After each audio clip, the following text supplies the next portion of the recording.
are now. Good afternoon, everyone. Welcome to this afternoon's Executive Board meeting of Leeds City Council.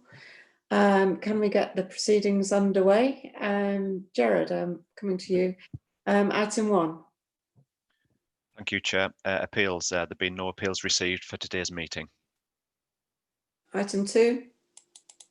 Exempt information. Yes, Chair, if the board's agreeable. Appendix 2 to item 16, which is estate realisation and accelerated capital receipts, is to be designated as being exempt from publication and considered in private at the conclusion of the public meeting. Okay, thank you. Item 3. Late items, Chair.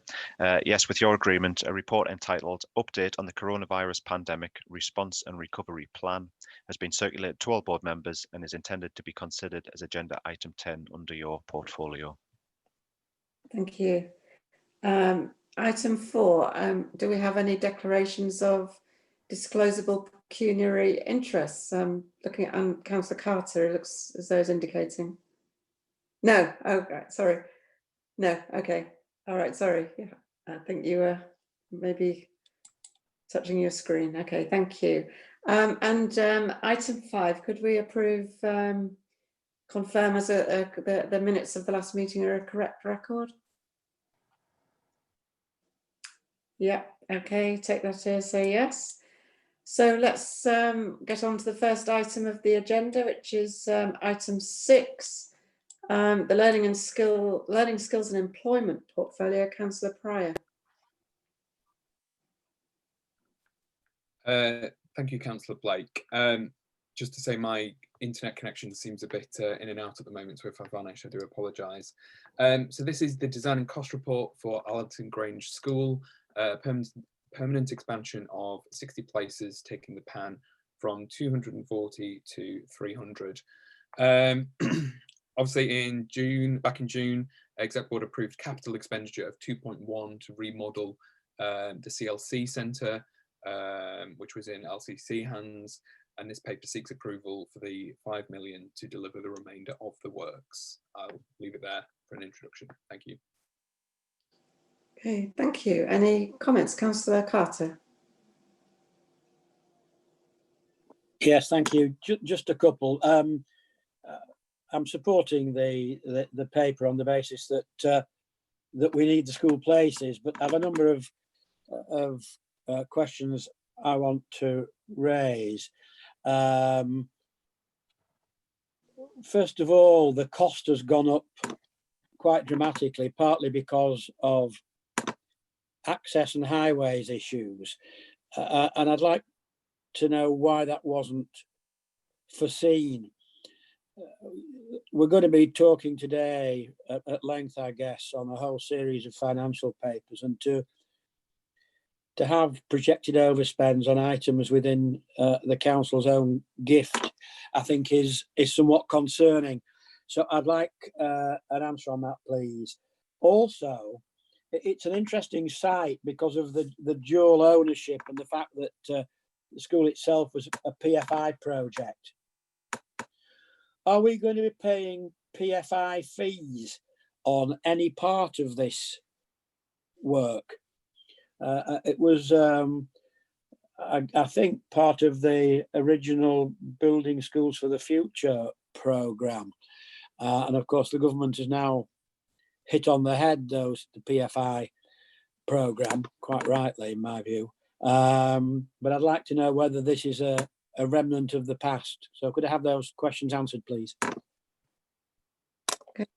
Thank you, Councillor Carter. Martin, would you be taking this?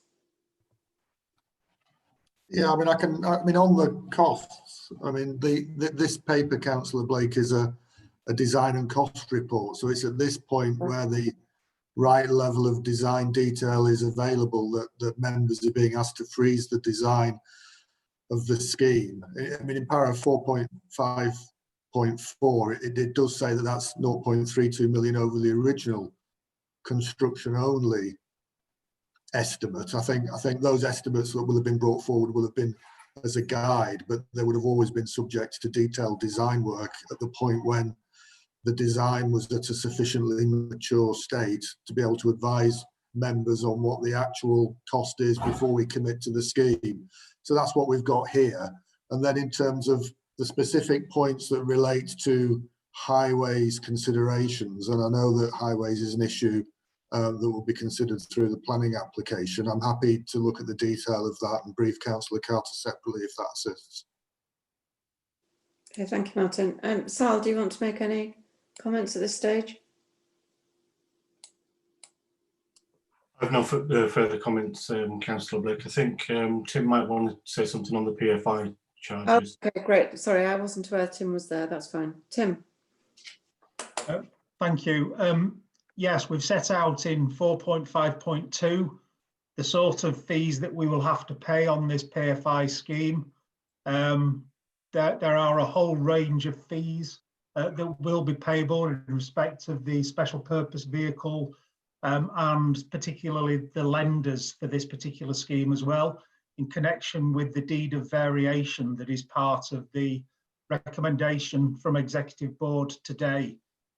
So to agree the deed of variation, the PFI providers are entitled to charge some fees on that.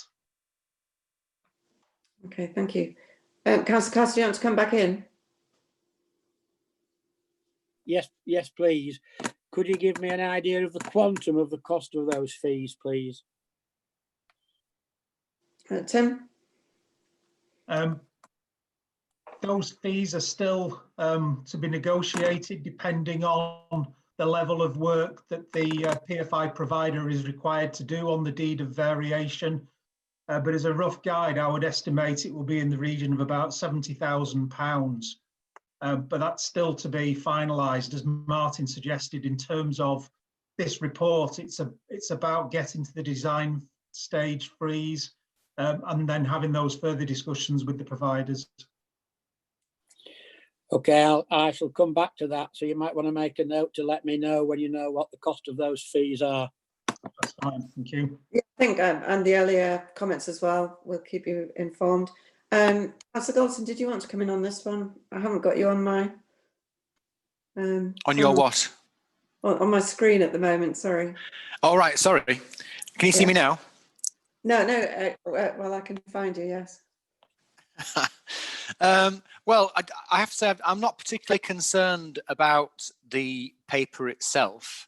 I know that Andrew Carter is always alert to the cost per pupil for these expansion schemes, to the point where the last time we had a paper which discussed the expansion at Coburn, he was expecting the children to travel somewhere else to make it cheaper, but in my own ward. I'm afraid these inflated costs that Councillor Carter is focusing on are a consequence of central government dominating how we develop our school portfolio in the city and putting conditions on them, and these historic PFI requirements can be just as inhibiting, I suppose, as the modern academization requirements and the inability of the council to actually decide where it thinks is best to build new places, and instead has to do complex negotiations with existing schools to try and expand their current sites to accommodate children that they were initially not designed for. So I have every sympathy with the administration in trying to find new places at an affordable rate in some very difficult geographical circumstances. So I support the paper. Thank you. Councillor Pride, do you want to come back in just to wrap this up? I think is Councillor Carter gesturing he wants to I'm sorry. wrap up. Councillor Carter, do you want to come back in? Please. Okay, sorry. Yes. It's always good to get these meetings off to a helpful start, and always useful to hear Judith Little Helper, particular head of the Liberal Democrats. let me just explain. Titular head is defined by holding or constituting a purely formal position without any real authority. And I will take no lectures from Councillor Galton on education. He might like to explain his tenure as a governor at a school that's recently been academised following serial failures. So I will not take any lectures from him on the education of young people. That was the point I wanted to make, really, Chair. Thank you. Councillor Pryor, I'll let you come in before I have a comment to make. Well, if Councillor Carter won't take lectures from Councillor Galton, I'm sure he'd be more than happy to take them from me. But he's Councillor Galton is absolutely right. The reason we're in this position where we're having to expand schools is precisely because the government has stopped us from opening new schools. It's as simple as that. These places and a lot of others across the city are expensive, but that's the price of them. We are where we are. I think this is a good scheme, and I think it delivers school places that we need. Thank you. I don't think I need to add much to that, other than it's disappointing to hear Councillor Carter's comments, given that you know, at a national level we have fairly well cross-party consensus that the current situation of local authorities not being allowed to open schools is unsustainable, untenable, and is not in the best interests of children, young people that we represent. So I hope we can continue to lobby to get those powers back, so that we can have a very sensible, much more sensible approach to how we actually provide for pupil places right across the city. But with that, and an agreement to supply further information as we get it, can we approve the recommendations and move on to item 7, which is Councillor Charlwood's portfolio? Thank you, Councillor Blake. Can you hear me okay? Yes. Thank you. This paper is outlining our approach to asset-based community development, which is called ABCD nicely. And for those who aren't aware of what ABCD is, it's been used by the council and others to encapsulate a way of working with people across all the different parts of the council. So in children's services and adults and communities, different directorates. And it's an approach to working with people in their communities to build up the capacity of those communities to support each other and to enable thriving, healthier, more perhaps productive and economically viable and better sort of nicer areas to live, as well as enabling people to live a happier, healthier life for themselves. And so it's challenging ourselves to work in that way wherever we work with individuals. And this paper just brings forward some of those really, really incredible examples, actually, of how this sort of approach has embedded a lot across the council. And the amount of money we put into it, I think, is around about £400,000 annually, shows the impact of that work on all of our services, and actually relieves pressure on other services as well. It's a really, really detailed report going through all sorts of different examples, which I'm sure members will read and know of examples in their own wards as well. But neighbourhood networks have taken an asset-based community development approach and helped people to live happier lives in their communities, but just through a little bit of intervention sometimes and enabling people to do the things they want to do, we can avoid a huge amount of upstream issues and costs onto health services, social care services, and crisis for individuals. And so it's the right thing to do, and it's also economically is better off for local government.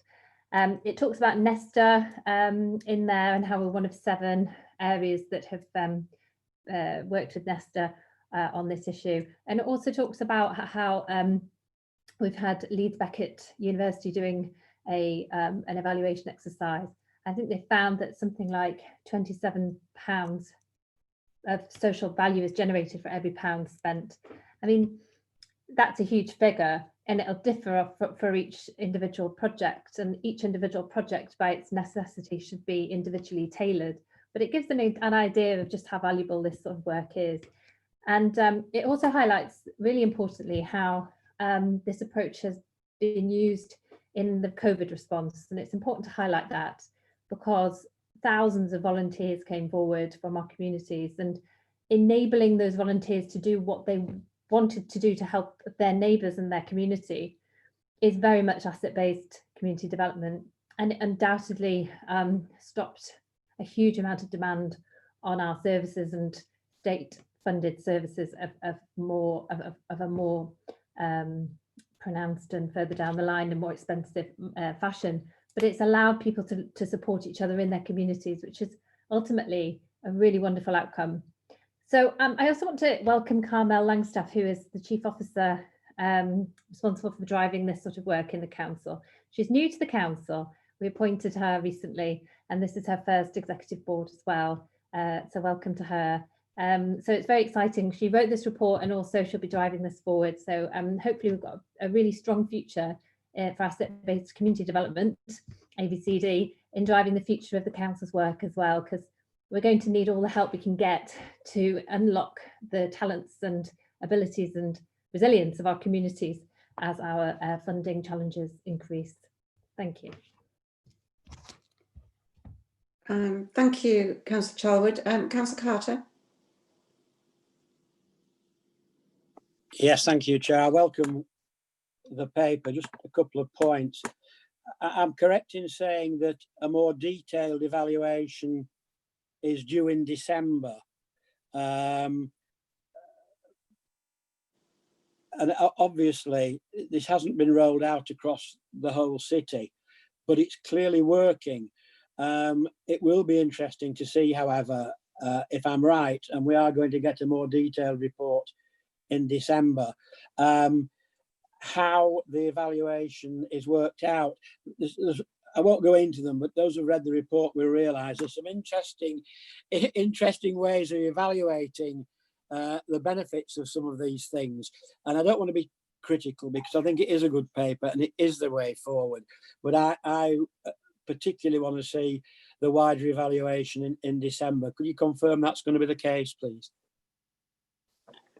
I don't know if Carmel would like to, Kath, would you like to come in first? Well, Carmel might be closer to the detail. So it is September that the academic evaluation is due.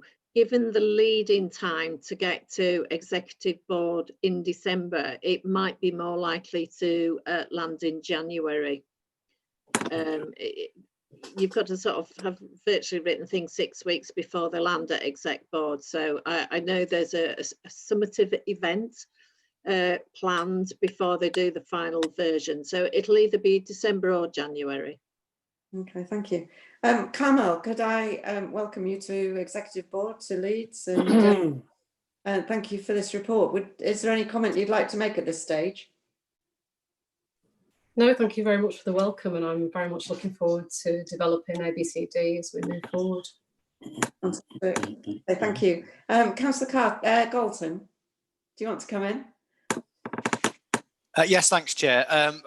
I very much welcome the paper. Councillor Carter's right in that it hasn't reached every part of the city. I don't think that's because of any kind of implementation plan from the council. It's more about more and more people getting what it means in terms of enabling it to happen. And I think we do need to respond in some of the other council departments from other than adult social care, from where it emerged. And in particular, I think we need to look at things like our communities teams, where our current structure for distributing locality-based capacity building funds are very structured and focused towards already established groupings, as opposed to stimulating further asset-based activity within communities. And I think that's something we can really work on. And other structures from within the Health and Wellbeing Board in terms of being able to deliver that strategy more widely, are going to have to really embrace this concept if we're going to engage and enthuse different people within our communities to go that little bit further. And the COVID experience has told us that where we can offer that encouragement early on and with as little bureaucracy as possible, so much can be achieved through encouraging people to do even more. So I look forward to the next report on this too, because and I hope to see some rapid development enabled in many ways by elected members, hopefully. Okay, thank you. Councillor Charlwood, do you want to come back in? No, yes, I think thanks for your support and ongoing kind of contribution to the agenda, because everybody who represents different parts of the city have an interest in their wards and their communities, and I think it helps everybody to galvanise their community kind of champions, people who really want to make a difference in their communities, and it's about giving them the tools and the minimal resources they might need just to spark something off that could help a lot of people and also create connections between communities. So it's about, somebody's got a problem, so historically we would give them a service. What service do they need? Whereas it's more a case of actually a lot of our problems these days can stem from a lack of connection with each other, loneliness, and then problems can emerge down the line from that can end up as a health, social care, or even criminal justice or whatever crisis. So we've all got a part to play in this. So I appreciate your support on that. I don't know if Cromwell wants to mention anything about how we're driving it forward in the next phase. If you've got anything to sort of pad out for that would be useful. Happy to do that, Councillor. Section 3.16 of the report sets out the activity that we're undertaking this financial year, and since writing the report we've actually made some great strides in relation to some of those areas that are highlighted in the report. In relation to partnership working, we're working more closely with our colleagues in economic development, and to pick up on Councillor Galton's point in terms of the relationship with Communities Directorate, we're looking to build on that relationship further. The Communities Directorate, as is highlighted in the report, are funding a new Pathfinder site that we're looking to develop before the end of the financial year in Holbeck. So there's a number of activities that we're undertaking in relation to strengthening our partnership working across the council and beyond. We're looking to create an overarching partnership group that will be beyond the council to reach across the city, so that we get broader engagement with the development of ABCD as we move forward. Section 3.17 of the report looks further forward to the medium to long-term plan in relation to how we can use the evaluation that Councillor Carter and Galton referred to, that's been undertaken by Leeds Beckett University, to see how we can use that to evidence the impact further and build on our work to date. In terms of other key areas that we're looking to develop in that medium to short term, I think there is stronger work that we can do in terms of the partnerships with our voluntary sector. So I'll just pick out some of those as highlights in terms of activity that hopefully you'll see as we develop this in the years ahead. I'll leave it there. Yeah, thank you very much. And I guess it just, repeating what Councillor Charlwood said, I don't think we've ever had such an important moment for this work, actually, and it's really, so much has been achieved over the last few months, but obviously the challenges ahead are immense. So I think all the work puts us in a very good place to move forward. Thank you very much for your contributions, and look forward to the next update. So with those comments, could we agree the recommendations for item 7 and move on to the Environment and Active Lifestyles portfolio? Councillor Rafiq, please. For item 8. Unmute myself. Thank you, Chair. This is the first of 2 reports about Temple Newsam Park and Estate. The first is about Temple Newsam Play Barn. The home farm at Temple Newsam is a well-established and popular attraction with a variety of rare breed animals set within our heritage buildings. The report highlights a fantastic opportunity to transform the entrance to the attraction and an indoor play barn with a cafe and a retail facility to encourage more visitors all year round who will benefit from an improved experience. The play barn will appeal to older children currently less likely to visit, and the cafe will attract family visitors and ease demand on the existing courtyard cafe. The project will serve and restore important heritage buildings which cannot be used in the current situation. The report is asking Chair to inject 3.7 million to transform the attraction to one that is financially sustainable. Furthermore, this will allow funds to be allocated to support families in deprived communities to both access the attraction and deliver improvement projects in their area. I'll stop there. I think it's a good news story, and happy to take any comments or questions at this stage. Thank you, Councillor Rafiq. Councillor Carter. Yes, thank you. What to say? This is a difficult one. I appreciate the aspiration, but I have a number of concerns, particularly about the timing. As I said earlier, we're going to be discussing a number of papers setting out the council's financial situation, and particularly getting a control of unsupported borrowing. And yet in this paper, and indeed the next paper, we're talking about £4.8 million of unsupported borrowing upon which the council taxpayers will be paying back the interest for 30 years.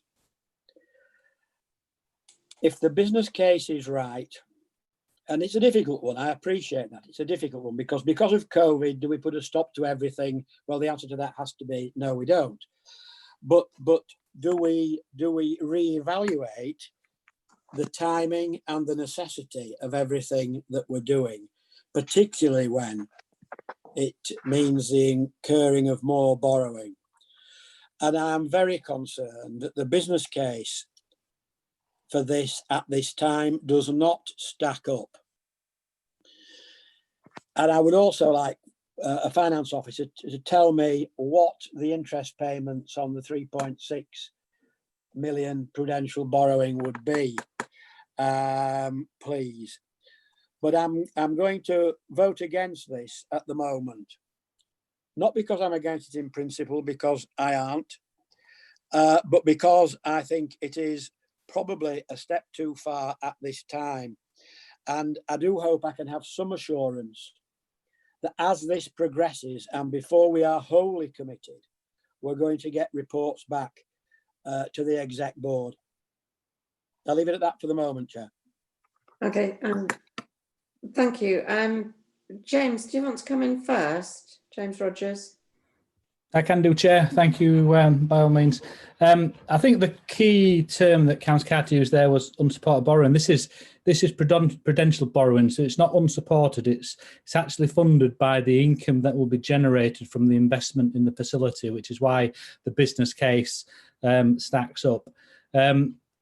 In terms of the question around COVID and the challenges that we face, what we've built in as a recommendation in the report was clearly this is an indoor play barn, and clearly currently the restrictions clearly have some impact upon that sort of facility. So what we've included in the report, recommendations say we'll review this in February 2021 before we actually enter into any awarding any tenders, so we can be clear that we will be able to operate the facility in terms of moving forward. So we have got a mechanism in there to review it. What I would also say is that the business case that we've established is currently based upon developing income on the basis of it being at 30% capacity in terms of usage. If you actually look at the COVID regulations that are in place currently in terms of indoor play areas, the capacity that they can operate at is 40%. So the business case is currently less than what is the current capacity that's in with the COVID guidance that's been issued. But like I say, clearly that could change, and that's one of the reasons why we've put the review period in February 2021, so we could make sure that we're still in a position where it does make sense to move forward. If it doesn't, then we will not progress to tender on this particular scheme. Okay, thank you. Victoria or O'Neill, do you want to come in on the at all? The only thing that I would say, Councillor Blake, is that we have reviewed the business case and we have done some sensitivity around the income projections. I can get the amount of interest that's charged on that 3.6 million of borrowing for Councillor Carter. Thank you. Thank you. Councillor Cooper, would you like to comment? Yes, please, Councillor Blake. Thank you for letting me in there. I think that the local ward members of Temple Newsham are supportive of this investment and these improvements taking place. I think that Councillor Carter makes some valid points, I have to say, about finances. And I think that James Rogers has addressed the fact that actually this will be reviewed again come February before any financial cost is incurred to us to reevaluate at that time on the funding. So on those grounds, the Temple Newsham ward members really do support. We've talked about this investment in Temple Newsham for many years, indeed going back to when I was exec board member for Parks. And so I'm really pleased to finally see it come to fruition. I think it's an excellent facility, is the Temple Newsham farm, and children really love it, but I don't think we can stand still and not invest there. Otherwise, we're going to lose it as a really quality facility for children and families to visit. So I think we need to programme improvements and investment in, with a caveat that James Rogers said about, you know, really looking at the decision in February around the financial cost of it. Okay, thank you. Andrew, are you indicating you want to come in? Yes, I am. Yeah, yes, I am, Chair. I mean, I'm reassured about the February revisit. Just to say to Mr. Rogers, the difference between prudential borrowing and unsupported borrowing is exactly the point I was trying to make to you, that if your business case doesn't stack up, your prudential borrowing becomes unsupported borrowing. And that's my concern. And I hope that from what Director of Resources has said, she's taken that point very clearly. Thank you. Okay, thank you. Councillor Galton, would you like to comment? Nothing to add, Chair. Okay, Councillor Rafiq, do you want to come back in? Yes, Chair. I mean, I don't want to add too much. I think Councillor Carter's questions or concerns have been addressed. But let me just say one thing, that I think within Parks we have a very successful model of actually developing proposals, and particularly around visitor attractions, where we actually successfully manage to get income as a result of it. And this is no different, and I'm sure the proposal will and the figures will stack up. And this is not just an attraction for East Leeds or Temple Newsham. This is for the whole of the city and beyond as well, Chair. Thank you. Thank you, Councillor Rafiq. So, acknowledging the comments made, can we approve the recommendations, noting Councillor Carter's comments? And move on to item 9, please, Councillor Rafiq. Thank you, Chair. Moving on, this is the second report about Temple Newsham estate development. I'm sure most of us will aware it's been before scrutiny, executive board in the past. This report shows the result of public consultation on proposals to Temple Newsham estate, which took place from December 2019 until the end of March this year. The consultation received responses from over 2,000 people and showed that the majority of respondents, including local residents, support developing a range of visitor facilities at Temple Newsham alongside the remodeled golf course and other landscape improvements. The main elements of the proposals are to reduce the size of the golf course from 27 holes to 18, to create a new visitor facilities based at the golf buildings to include a road safety cycle park for children, cycling and walking trails, a playground and a cafe. To improve the landscape, to make it better for wildlife and the environment, and recreate some of the heritage features like the views to and from the historic house, and to create a new event space. There are obviously a number of potential benefits to this scheme, and increasing visitor numbers to this area of Temple Newsome Estate, reducing costs to the council of managing the area by increasing income on events and at the new proposed cafe as well, providing opportunities for people to enjoy healthy outdoor activities such as cycling and walking, providing a safe space for children and to learn to ride a bike, helping to mitigate the impacts of climate change by planting trees, creating more wildlife habitats, and contributing to the culture of the city through a new visitor attraction chair. Again, I'll stop there and happy to take any comments or questions. Okay, thank you, Councillor Rafiq. Councillor Carter. Yes, thank you, Chair. A number of points. One particular one, first of all, it's been drawn to my attention that the department told the members of the golf club, the committee of the golf club, that there was not money in the business case to get an architect who specialises in golf course layouts, when they suggested an architect who was a member of the Mackenzie Society. As you'll all be aware, it was Mackenzie who designed the original golf courses. They, and I think quite rightly, have raised their eyebrows at the fact that there's now £125,000 in the business case, which appears to be, for amongst other things, the design of the golf course. Now, the architect they mentioned by name is not the only one. There are two other golf clubs in Leeds where that were designed by Mackenzie and have greenkeepers and other people associated with them who are, I think, more proficient than our own department at the layout of golf courses with respect to what is a very competent department in many other ways. So I'm very concerned that it's just been a flat no. And the other point that's been drawn to my attention is that there has been no discussion with the golf club committee at all about the layout of the remaining 27 golf holes, other than the footprint for that course.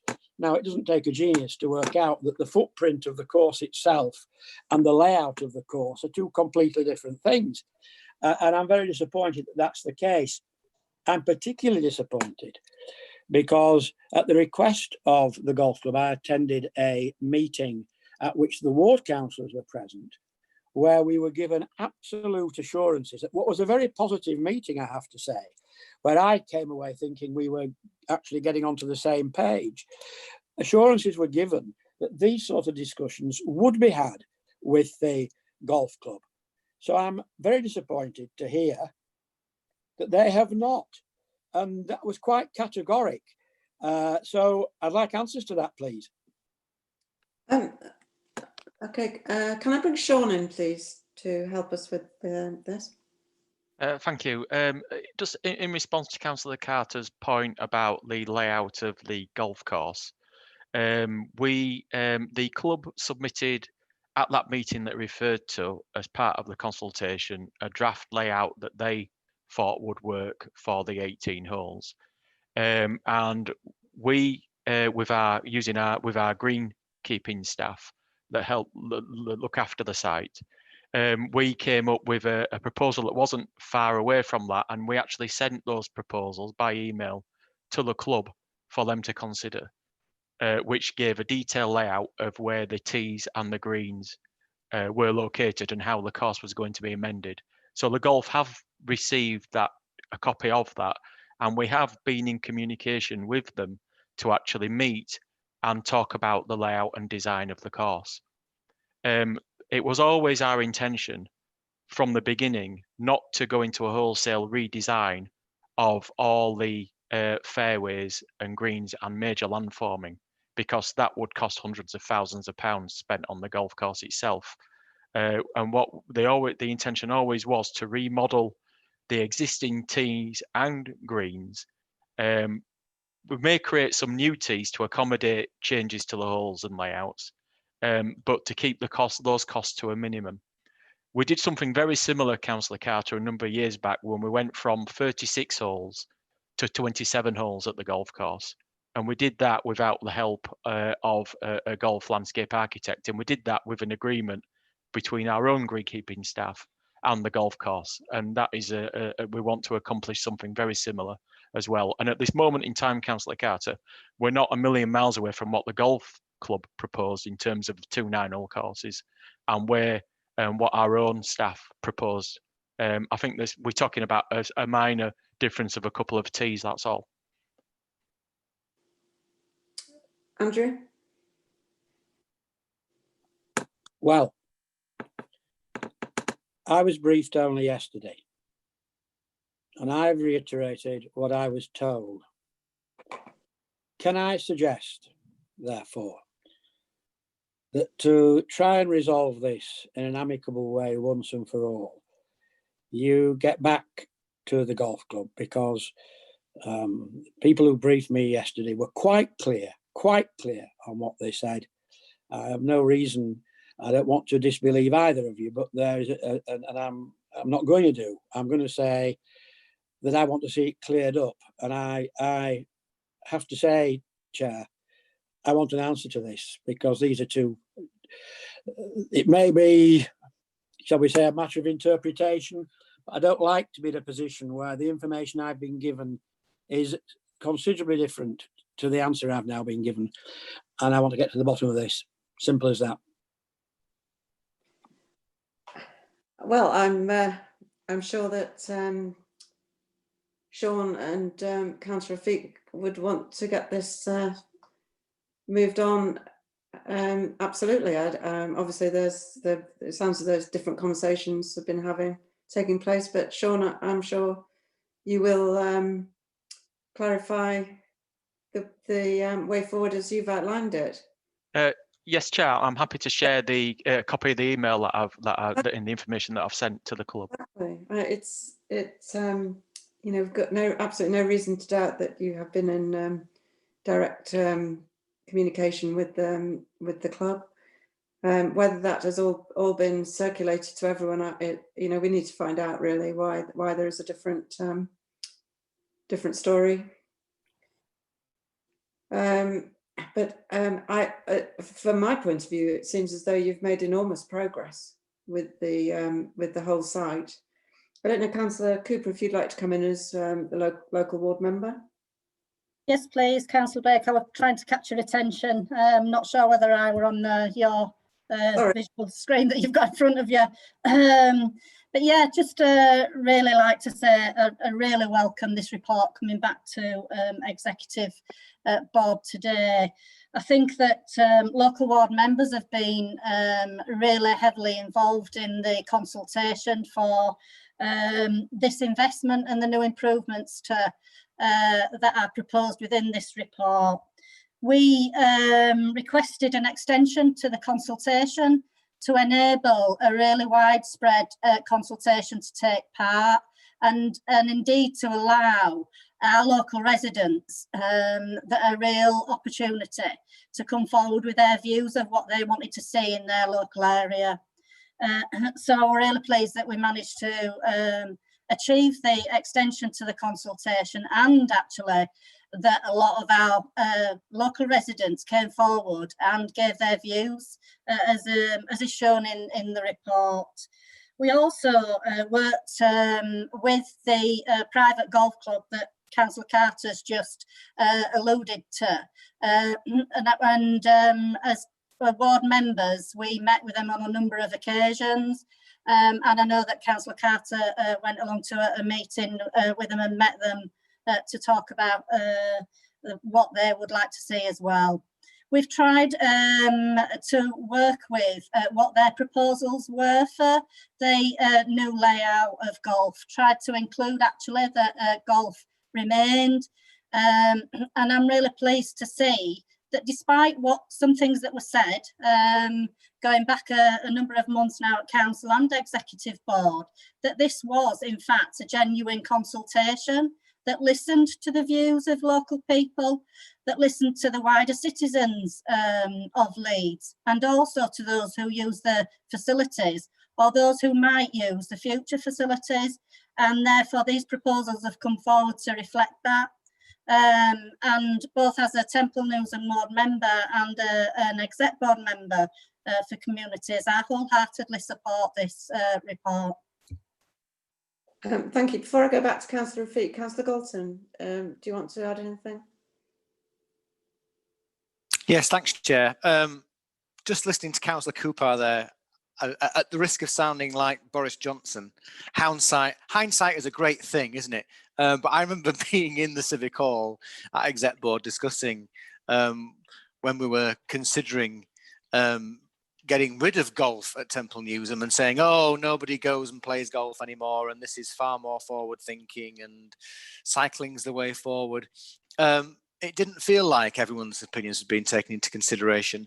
And I was just thinking now about Councillor Cooper talking about her ward and her constituents. And I have no objection to the paper in question in terms of, and the previous one I was quiet because at the end of the day, the council can't stand still and it needs to be looking at things it can invest in with the hope that when you come out of COVID restrictions, that there's going to be something left in the city that the council can actually make some income out of to invest into services. So I have no objection to it at all. But we get quite a lot of these papers that come to executive board that are focused on the flagship parks of Roundhay and Temple Newsam and latterly Middleton, because Middleton used to get left out a lot as well previously. So I don't begrudge Middleton getting some focus as well. But whenever we're looking at the investments in these areas, we have to remember that they're citywide facilities generally that are being built in these places, and people have to get in their cars and drive to them from elsewhere in the city.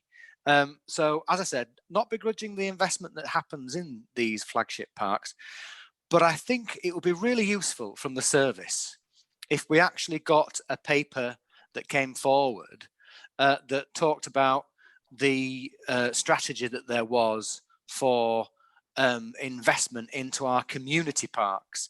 And I think this would be a really useful council response to our experience over COVID and responding to the way that our citizens have behaved and what their aspirations will be in the future. I think our local parks are something that, as they're being better used, people are more focused on how they could be improved. And I think it would be really useful if a follow-up paper to these investment papers could be something along the lines of our commitment to you in your communities and not just our flagship parks. Actually, one of the exciting aspects for me of this development is all of the discussions about linking Middleton into Temple Newsam and linking those communities together, which I think would, bring enormous benefit to both of the communities.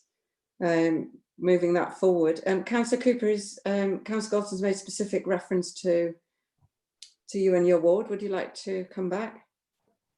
Yes, please, Councillor Blake, thank you. I did actually say, Councillor Galton, that I was pleased about the facilities that we would be gaining, the improvements that would benefit our citizens, actually citywide, for the whole of the city, not just for Temple Newsham. But you must remember that it's actually cited in my ward. So of course, I want the benefit for the people who live around that area and the local residents who live around that area. And I too remember executive board at that time. And I too remember the councils that it's been discussed at. And throughout this whole process, I and my ward members, and indeed Councillor Rafiq, has said that this is a genuine consultation, that we want to hear the views of everybody come forward, and then we will bring forward proposals around the future of the golf course and indeed the improvements that were proposed at the time. That's what we said. The fact that other people decided to interpret it differently and say other things about it, you know, is a matter of history now, isn't it? But actually, we've been proved right today. These proposals have come forward in the light of what local residents and people who responded to that genuine consultation have said. And I'm delighted, as I've said, to support the report. Thank you.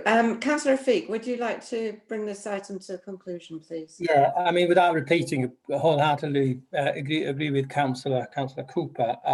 But just first of all, responding to Councillor Galton's point, I think these are all, if you've mentioned Temple Newsham and Roundhay, but there's also Golden Acre and Lotherton. These are, and Middleton. These are all city parks, and if you look at, it's because they're city parks, and we get people from all over the city and beyond. Yeah, so hence, you know, the reason behind some of those. But having said that, I mean, we have actually done a lot of work over the years in our community parks. I think over 70 of our community parks actually meet the, you know, the actual standard required, and a lot of work goes on. Reports are presented to community committees, environmental subgroups. So that work, you know, will carry on. I don't actually doubt that for a moment. Just going back to Councillor Carter, it is disappointing that given we had all this time, the consultation went from December to March. I myself, when you were there as well, and ward members and Councillor Firth and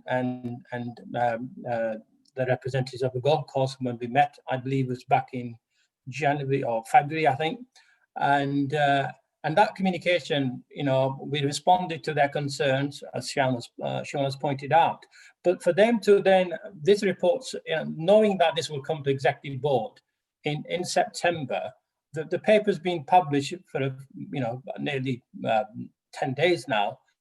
And for them to consult you yesterday and for you to come and make those points today, I think it's rather disappointing. They could have actually responded to the service, to Sean and his team, if they had any concerns prior to that, or indeed myself as well, if they're.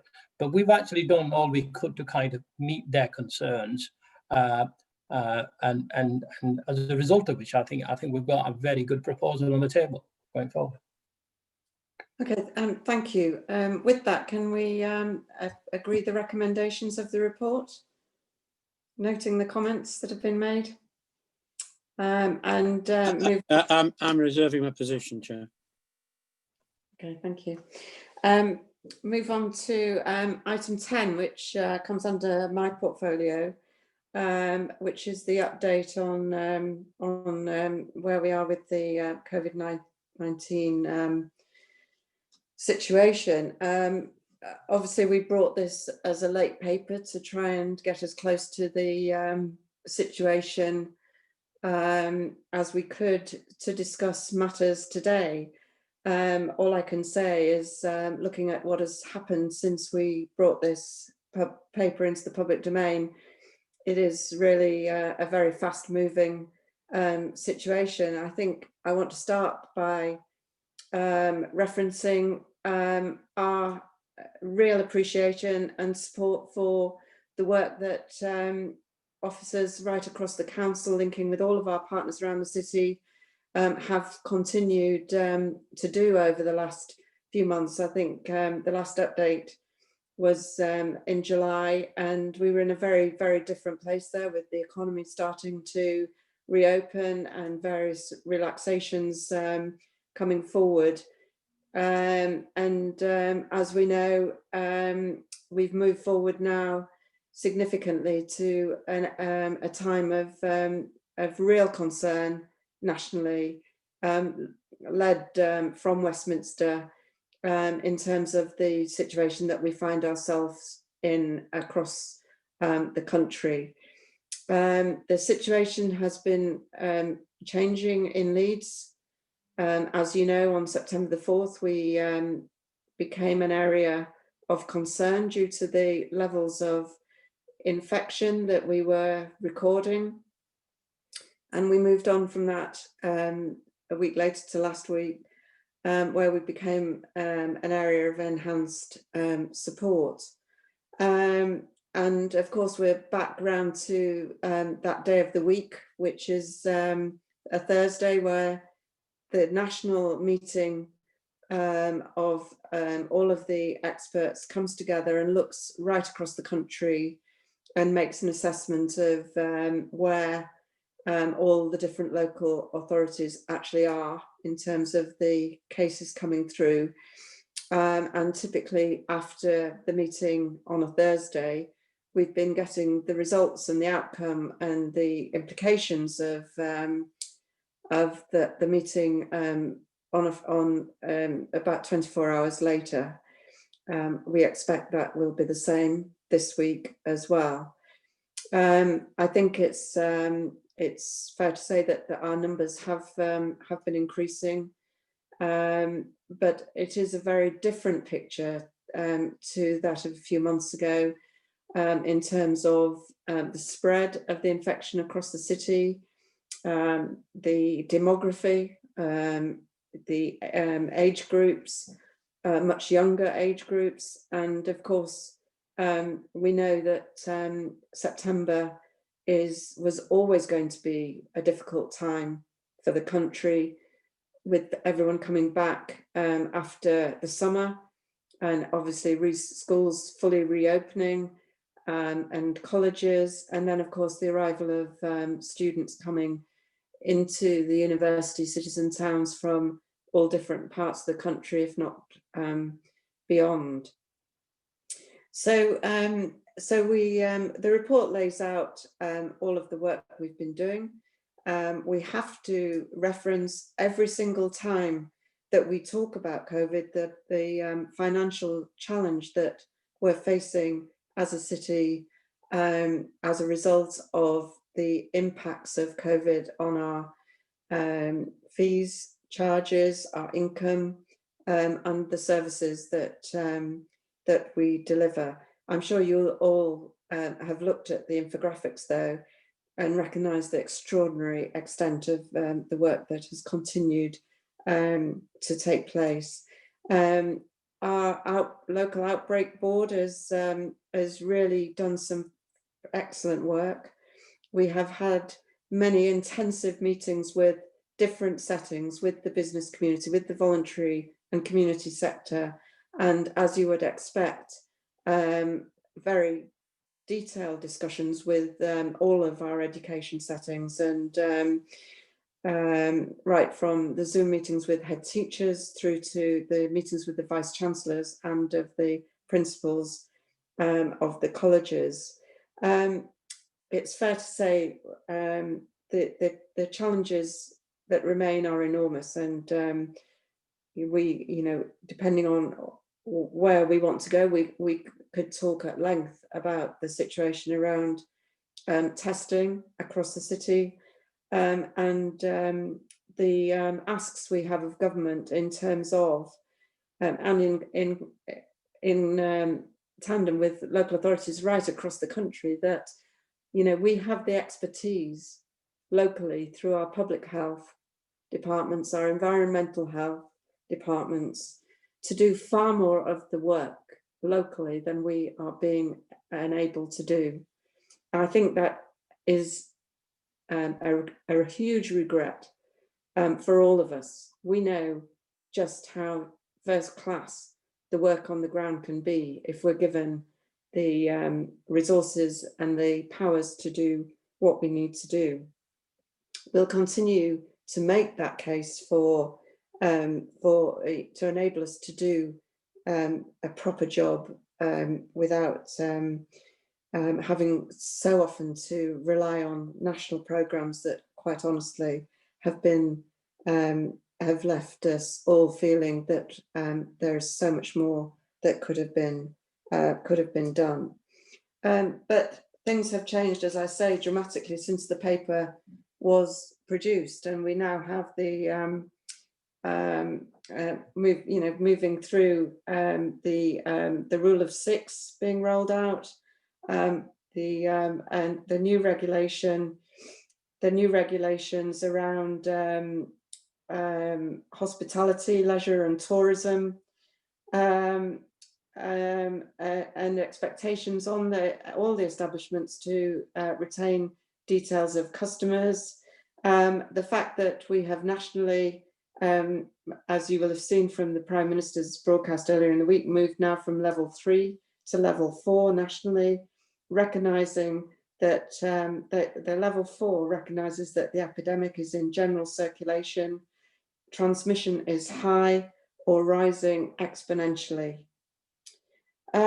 We had a call come through last Saturday afternoon to go on with the call with the Secretary of State for Health around a decision to actually respond to something we've been asking for right the way through this, for additional financial support for those people who are asked to self-isolate, who struggle to do so because of their financial situation. So a £500 support payment for people on low incomes, I think, is to be welcomed. And of course, there is further enforcement in place. More of these regulations have been put into law, which gives the police the powers that they need to be able to issue the fines that are available to them. They are making a very strong case for more resource on the ground to enable them to do this effectively. So obviously we had the statement on Tuesday, and as of today, Thursday the 24th of September, hospitality venues must only offer table service closing at 10 p.m. plus takeaway, which can continue after 10 o'clock. And we're seeing an extension of the face covering requirements now being extended to all staff in retail settings, taxi and private hire passengers, and staff and customers in hospitality venues, except when seated at a table. And as I've said, it is the fact that this has become legal obligations backed by enforcement action and fines, which has seen a real step change. And from next Monday, the number of people who can attend a wedding ceremony or a reception will be reduced to 15, while funerals still remain at the a maximum of 30. Indoor adult sport will no longer be exempt from the rule of 6. And the reopening of business, conferences, exhibition halls and large sporting events will be suspended.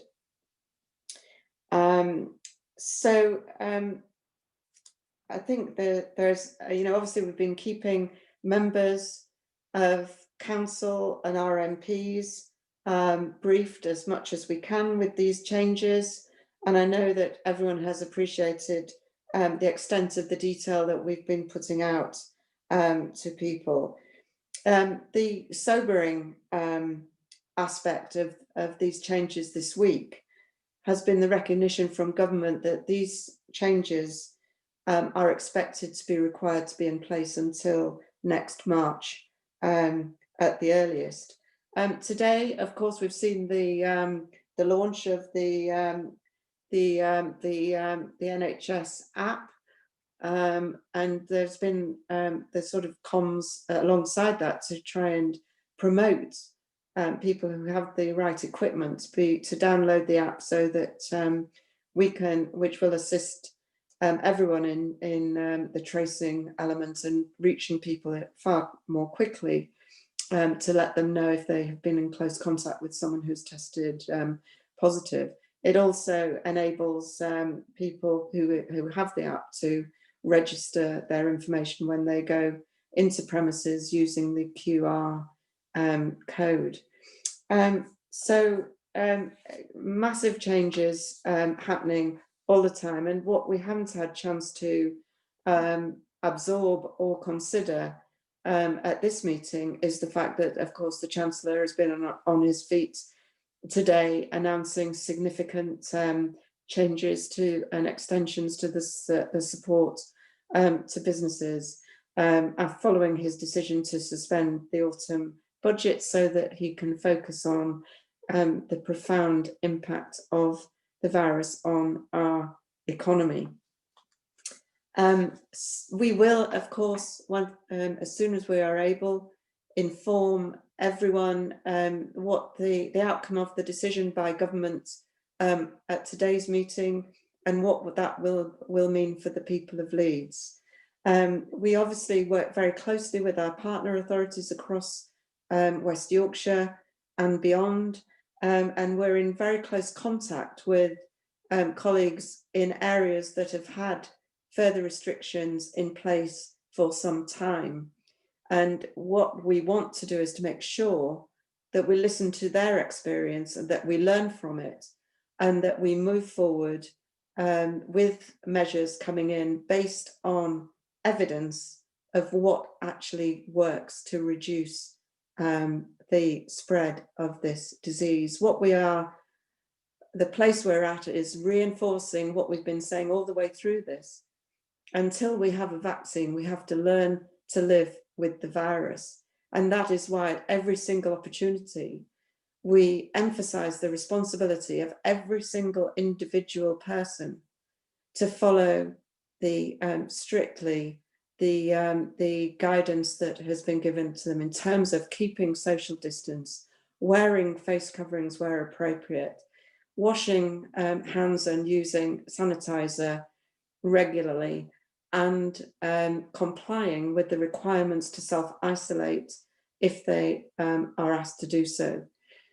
We know that we are given regular updates of the cases that are coming through in our educational settings, and I really do want to pay tribute to all of the staff in our schools who are really doing an extraordinary job in managing the situation that they're facing, and to everyone across Leeds for their patience, and to those who are complying with the regulations in the real hope that they will keep themselves and their families and friends safe, but also make sure that the spread around the communities is reduced.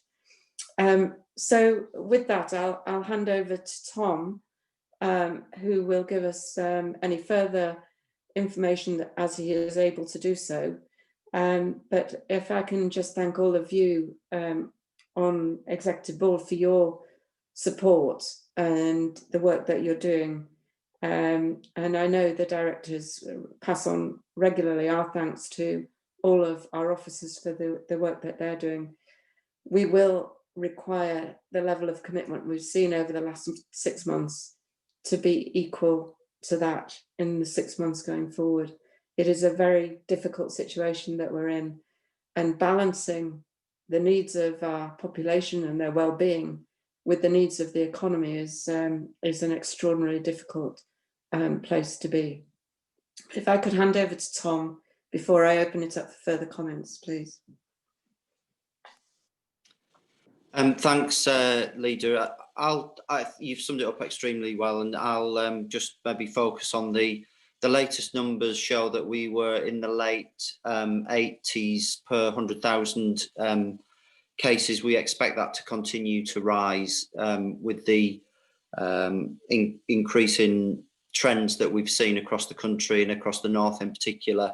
And as Councillor Blake said, we have been in the different tiers of the watch list, the government watch list, and unless something dramatic happens, I think we would expect to continue to rise up those tiers but we'll hear more tomorrow about that, and we'll be able to communicate that directly to all partners and to the city and the media. Then we all I would finish on to reinforce what Councillor Blake said is to just say the work that Victoria Eaton, our Director of Public Health, and her team are doing with our partners to keep the cases from turning into outbreaks is extremely intensive and extremely important, and is making a real difference. Even though the rates are going up, we aren't seeing the rates rising as highly and as quickly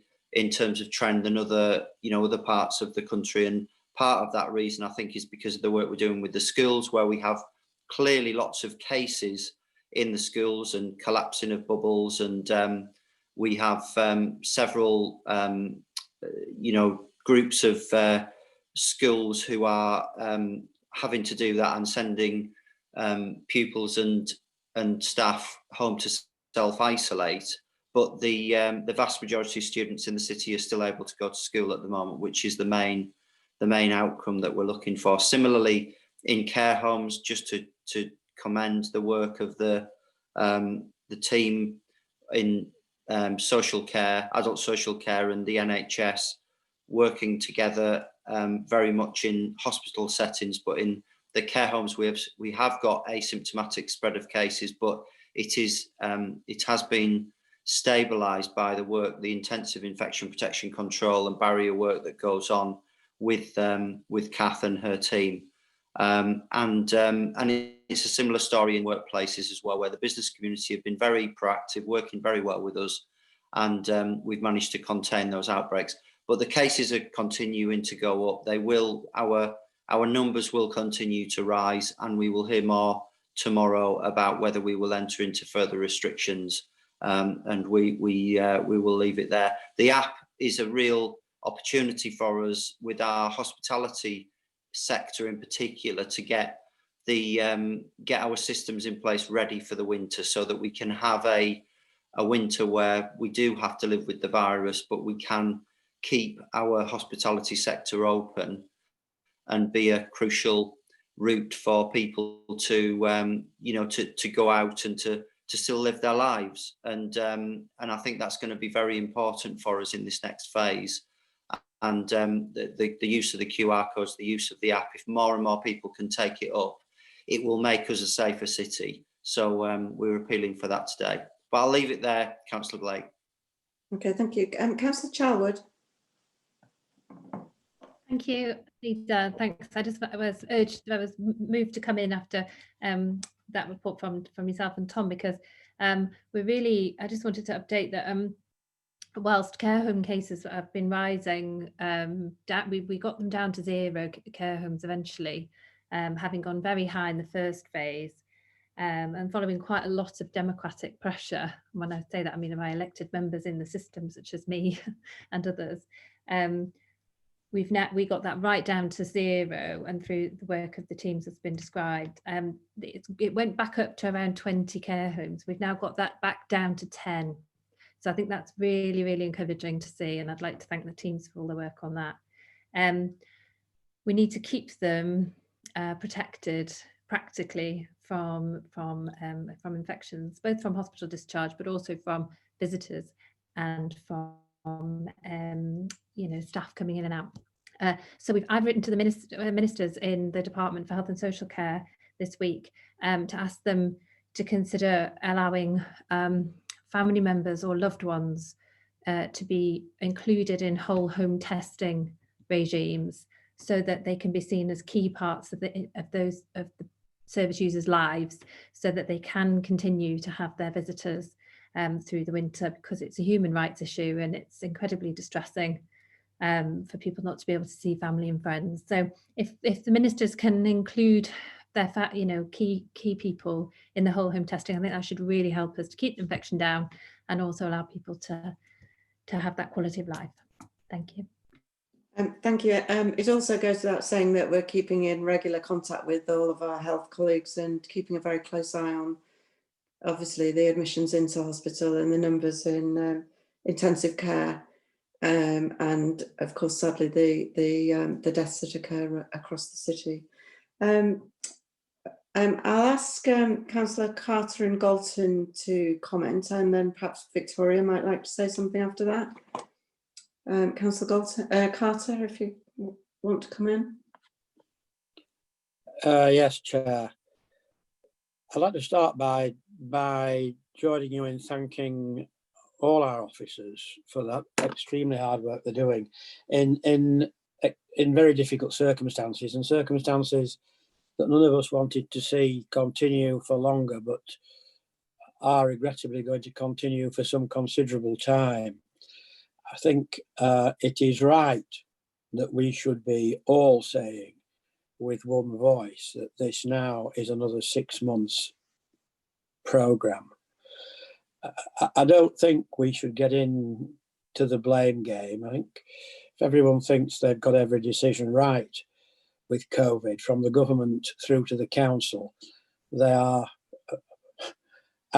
riding for a massive fall, because it's such a fluid situation that who knows what will have happened by tomorrow. It makes it difficult for government, it makes it difficult for the council, and as more and more responsibility falls on us, which is probably right, the more likelihood there is that we too will make a series of mistakes. So when we start passing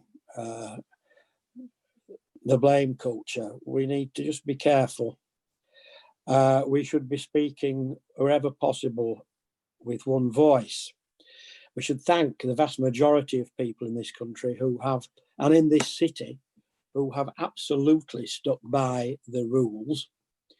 And those who haven't, then it isn't time to point the finger, it's time to remind them that they now must abide by the rules, because what we have seen in this past 4 weeks, we didn't expect to start until the next 4 weeks. And so it's 4 weeks earlier than government anticipated or that we anticipated. And it's going to get, I suspect, quite a lot worse before it gets better. Containment has to be the way, and I'm sure, and I agree with you here, that the more we can do locally, the better. It brings with it even more added responsibility, and the need to act with speed will be paramount. I listened with great care to the Chancellor's statement, and difficult without the background papers to go with it, but it's clearly multi-billion pound spending again to protect jobs, protect livelihoods, protect businesses. Quite right in my view, but don't let any of us skip down the road thinking that this will not have to be paid back, because of course it will. But the Chancellor's right to have cancelled the budget in November. The job now is to get on with the here and now and the changing circumstances that we face day in and day out. And the message, we need to give clear messages to our constituents. And one clear message we particularly need to give is that where establishments quite clearly have not, and therefore probably will not, stick to the rules, that the authority will take timely action. What I think we're seeing, if you look at the map now, look at where the outbreaks are, a lot of them now are clearly family orientated or multi-family orientated, so we need to keep a close eye on that.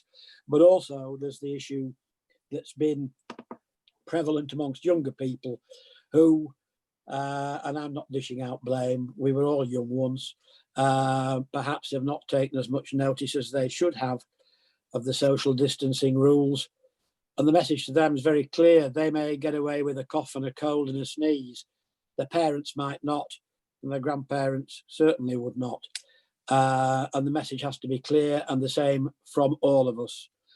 But we are going to have to face up to some pretty difficult decisions in every direction over this past 6 months. But I'm confident that there's been this last couple of weeks, as things have clearly got worse, there has been an interesting, I think, change in attitude to one of determination to have to do the right thing.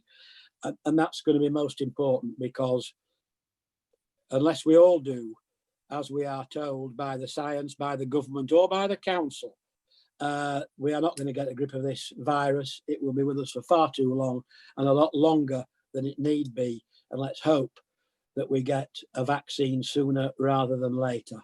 Now, I may well come back shortly, but I'll leave it at that for the moment. Okay, thank you. Councillor Galton.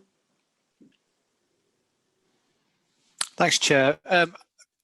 As has been pointed out, it's a huge task across the city to deal with the virus, but there are some areas which are particularly salient at the moment, and I think it would be useful to get a better understanding of how the council is progressing with it. So the 10 p.m.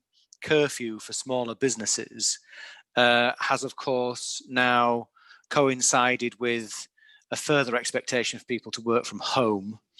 So there would be an expectation that city centre hospitality in particular is the one that's feeling the most immediately impacted. And of course, I know that the city centre businesses, a lot of them, if they're in retail, would expect to make 50% of their income for the year during the Christmas period. And I think it's useful to complement what the government will be doing. We don't know what they're going to be doing yet, but as Councillor Carter has assured us, it will be substantial. I think we can play our part as a city in saying to these people, we are listening, and creating a platform for that kind of information to come back. So I'm not sure if that's already been established through the Business Improvement District or through the Chamber of Commerce, but I think that would be useful to understand. And I appreciate it's ironic that for once I'm sticking up for the city centre as opposed to community centres. But and the second thing, of course, is the number of students that are coming to our city. I notice in the COVID report, I think it's 3.14, that there's something around spreading information around the Headingley and Woodhouse districts. The student community is far more dispersed these days over a wider area, and increasingly so in the city centre. And of course, once again, a lot of those city centre businesses depend upon the patronage of over 100,000 students coming to the city every year. And I just wondered what plans are in place to understand and offer that help that Councillor Carter was talking about, in terms of how do we still facilitate using establishments like this, but safely. But also, of course, a lot of these students, if there are restrictions around family units and whatever, a lot of them could find themselves far away from home in isolation.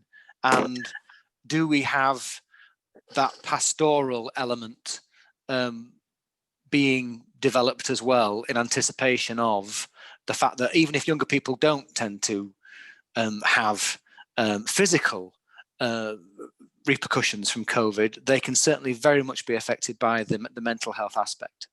Thank you. Okay, Victoria, would you like to come in?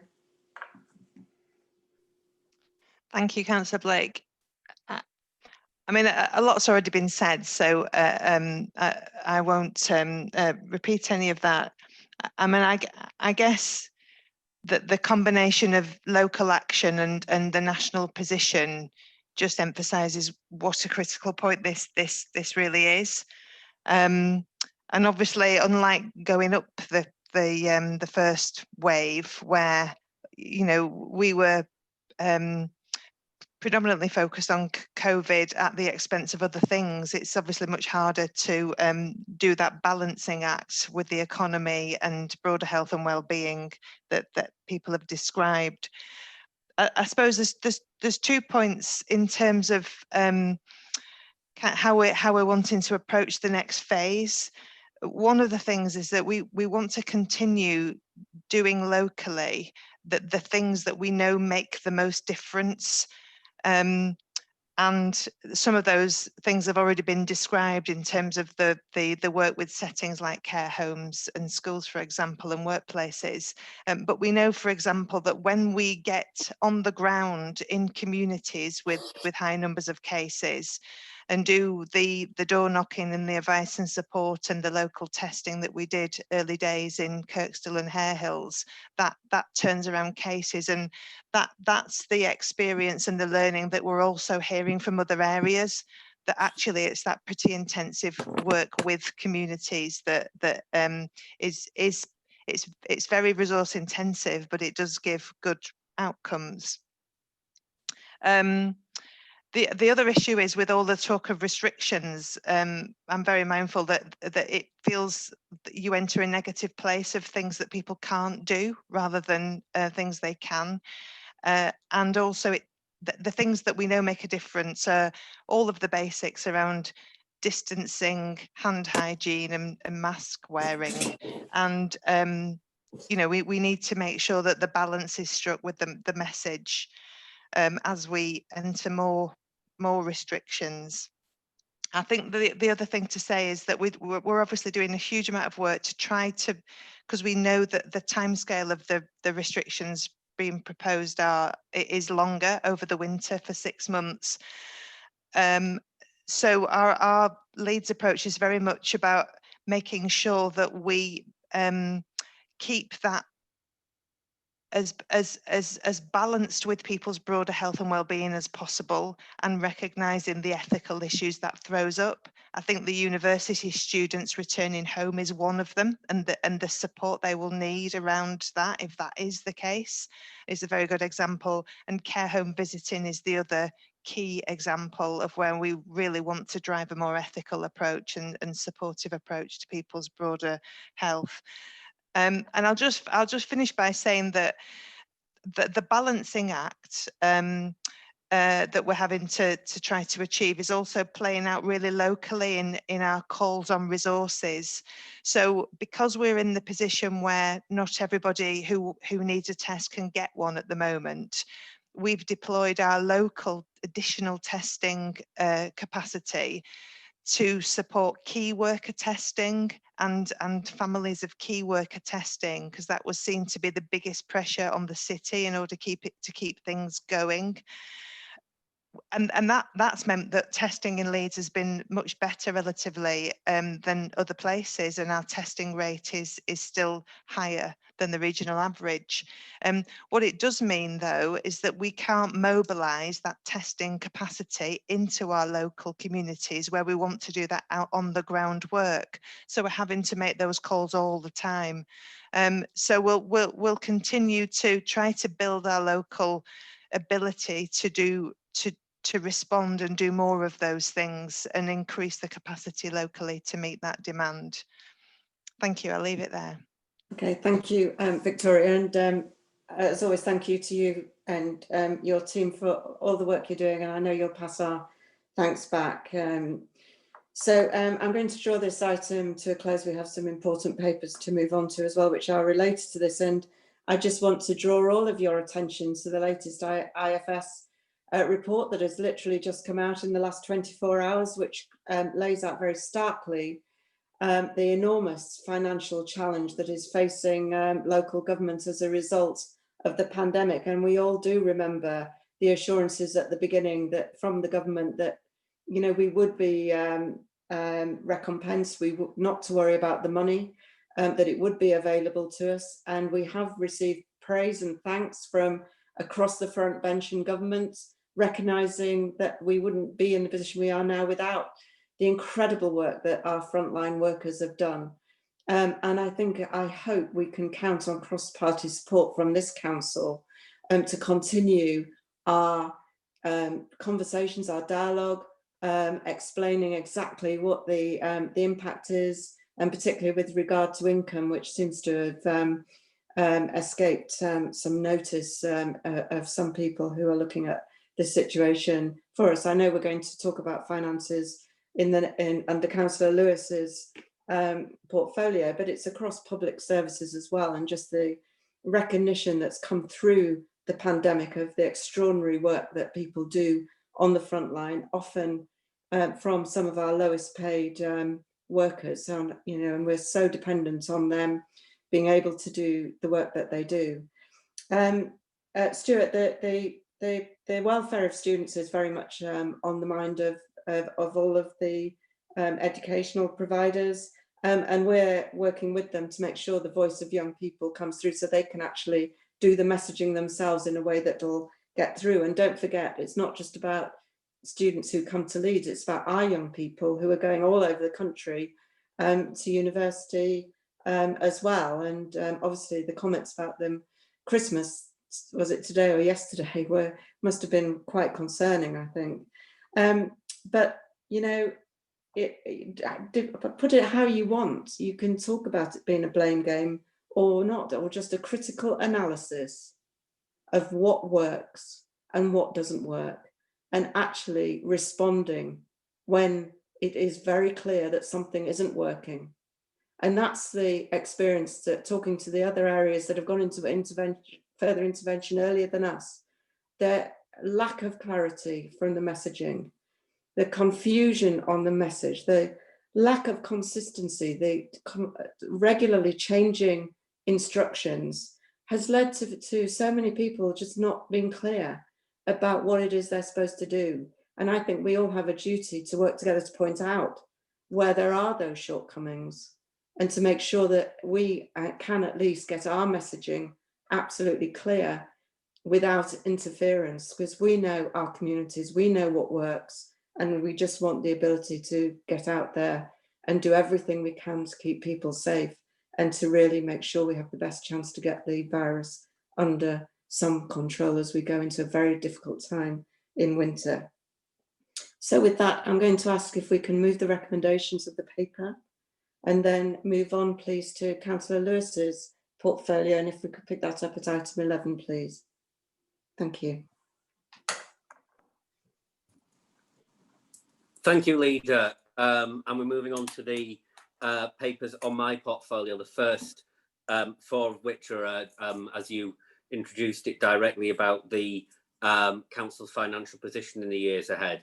The first paper is item 11, the Financial Health Monitoring Report, month 4 for this financial year, which sets out the position we have found ourselves in as a council this year in terms of managing the budget, and also the impact of COVID-19 on our budget. And as the opening bullet points show, clearly the impact has been measured in hundreds of millions, mitigated by some government grant support, but still leaving us a funding gap of 52.5 million across the year.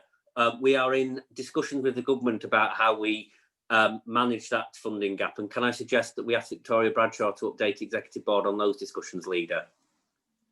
Thank you. Victoria? Thank you, Leader. We sent the final amounts of information through to MHCLG last week, and they're going through now, considering whether they require any further information before they go to Treasury for their discussions. We've been told that we should get the outcome of those discussions around any support that they can provide us for this financial year by mid-October. Following the outcome of those discussions, we'll know whether we'll need to bring any action through an emergency budget if that support isn't forthcoming from next financial year. So the outcome is that we're waiting for that decision that we should get in mid-October. Thank you, Leader. Okay, Councillor Carter. Yes, Chair. Like an assurance, if we are to have an emergency budget, then presumably there will have to be an emergency council meeting. And that council meeting, I think, will need to have the same lack of restrictions as a normal budget meeting has. These are hugely complicated issues. the next number of items make interesting and difficult reading, but they are incomplete. And I accept that they have to be incomplete because we don't know where we're going to end up. First of all, we don't know how much extra funding we'll get from the government. Interesting part of the Chancellor's statement today was about loss of income for businesses. And I wonder whether when we drill down into that, there's perhaps a way in which we could approach the Chancellor as regards our loss of income as a trading entity, because as a council, we are a trading entity, as are a lot of most businesses, and there may be an opportunity there to speak again about support on the basis of loss of income, which, as we can see from this paper and what's predicted, is considerable. So I think that's something we need to have a look at. Can Victoria explain to me what part of the deficit that we're looking at for this year is still related to the minimum revenue provision steps we had to take, and what part of it is down to the effects of COVID? I'd like to have that split, please. Victoria, do you want to come back? Yes, Councillor Blake. The split, we are assuming that it's due to capital receipt losses, which is 28 million, which is within that 52.5 million figure of the deficit that would have been used to fund the minimum revenue provision for the council. So that is adding to the pressure that we're currently experiencing. But that is due to us, the economy, and not being able to realise those asset sales at the moment as well. Thank you. Yes, well, it may well be that it's due to the economy, but it's due to the decisions that were taken by the administration over the past 10 years. So I'm not sure how we argue with government that over and above the obvious effects of COVID and the need to finance, give us extra finance to cope with those, how we also then say, oh, and by the way, we have another bit of a problem, which actually is of our making. Will you help finance that as well? That's an interesting balancing act, which no doubt we will have to try and persuade the Treasury to deal with. I'm not sure who in the administration is in a very good position to do that, really. But nevertheless, we'll have to try. I have more comments to make on the following papers, but as I say, the key to all this is that we have a whole string of papers, all of which take us part of the way down a journey. And here I'm not being unduly critical. I don't see, until we see the full picture, none of us are in a position to really comment on how we would have done things differently. And that is going to come in October and November, I suspect, and certainly after we get any announcement from the government as regards additional help. Thank you. Councillor Blake, can I come in, please? Yes, I was. We haven't brought Councillor Galton in yet, but do you want to come in now? Yeah. Just to deal with a number of the issues Councillor Carter's raised, and again to remind him and exec board that we set a balanced budget this February, including all the factors that needed to be taken into consideration in managing the budget this year. Certainly, every time we set a budget, we've delivered it in the year, and I think that will give us a really strong case to take to the government. Further going back to July 2019, which seems a lifetime ago, when we set the previous medium-term financial strategy, and we come on to the current one, many of the factors Councillor Carter refers to are reflected in there in our plan and approach to dealing with it. So I am confident that in terms of negotiating with the government, we can demonstrate a track record of delivering budgets that we set, and again recognising in the medium-term financial strategy that we saw the projections going forward, and we had a plan to deal with them. We all recognise, as Councillor Carter said earlier, that there has been huge changes over recent months in terms of both the national financial position and our financial position, and that is the basis of our negotiations. Having said all that, we as an administration have never accepted that in 10 years, and again, I think the bit that was missing from Councillor Carter's contribution that we've had, by the end of next year, we'll have had 2 billion of government grant taken away from us over the period of austerity. That's a reduction now of 266 million per year on the position we were in. We've always set a budget in that context, but that's a position we're in. Councillor Carter also referred to how we can see whether people would have done things differently. Certainly on the issue of minimum revenue provision, we can see the opposition amendments that came in. The opposition never provided an alternative strategy to minimum revenue position, never allocated money from frontline services into reserves, never suggested an alternative strategy. I do remember the suggestion that was made, and I believe it was made in a constructive sense in one budget amendment, was the one that you raised yourself, Councillor Carter, which was asset sales. And again, we recognise this is a very difficult market to realise asset sales in, although we'll continue to do that where we are.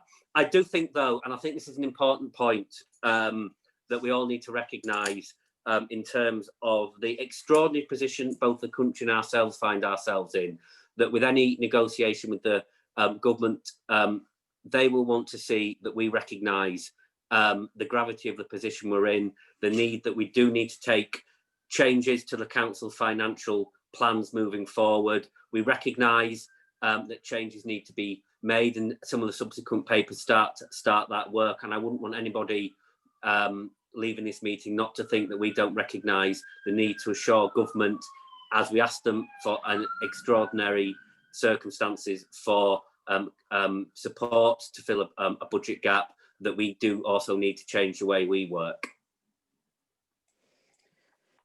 Okay, thank you. Councillor Galton. Thanks, Chair. Yeah, in terms of that element of credibility to central government, I appreciate that Councillor Carter makes a point that central government need to have confidence in the case that we put in terms of recompensing us for income that we simply haven't got due to circumstances which are beyond our control.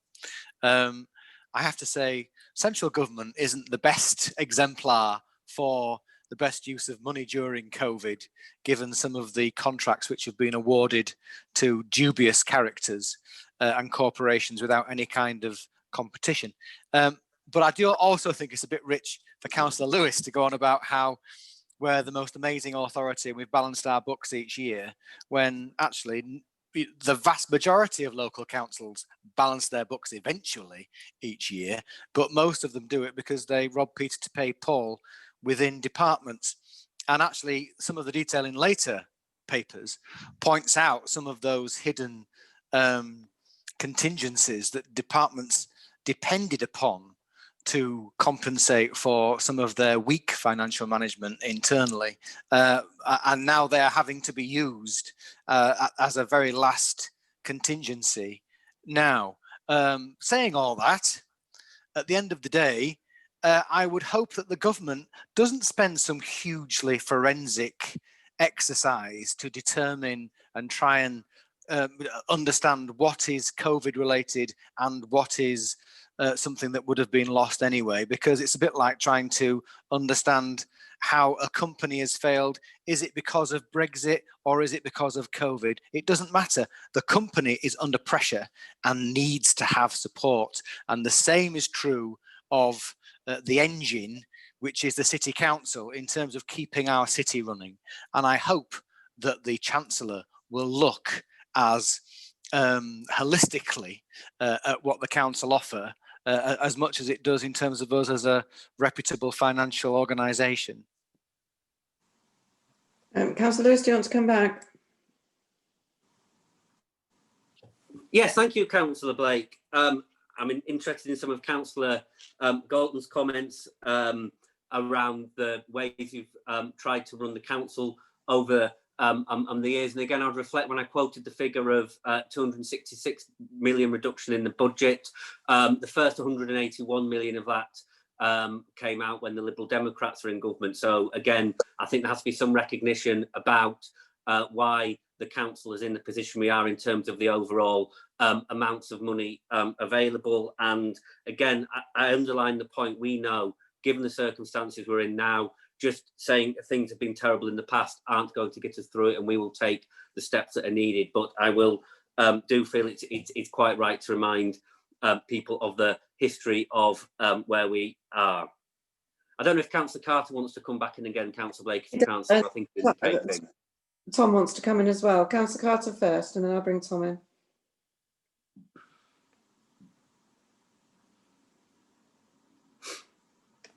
Well, I've lost him off my... Councillor Carter? Oh, there you. I'm here. Oh, there you. Don't know what happened. I think you cut me off there, Judith.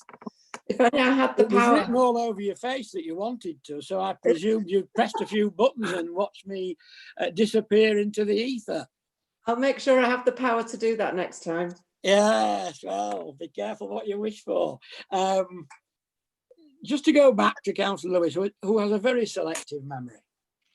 He is, of course, quite right that when we entered into the MRP deal, nobody said, includes us and includes the Liberal Democrats, no, you shouldn't do it.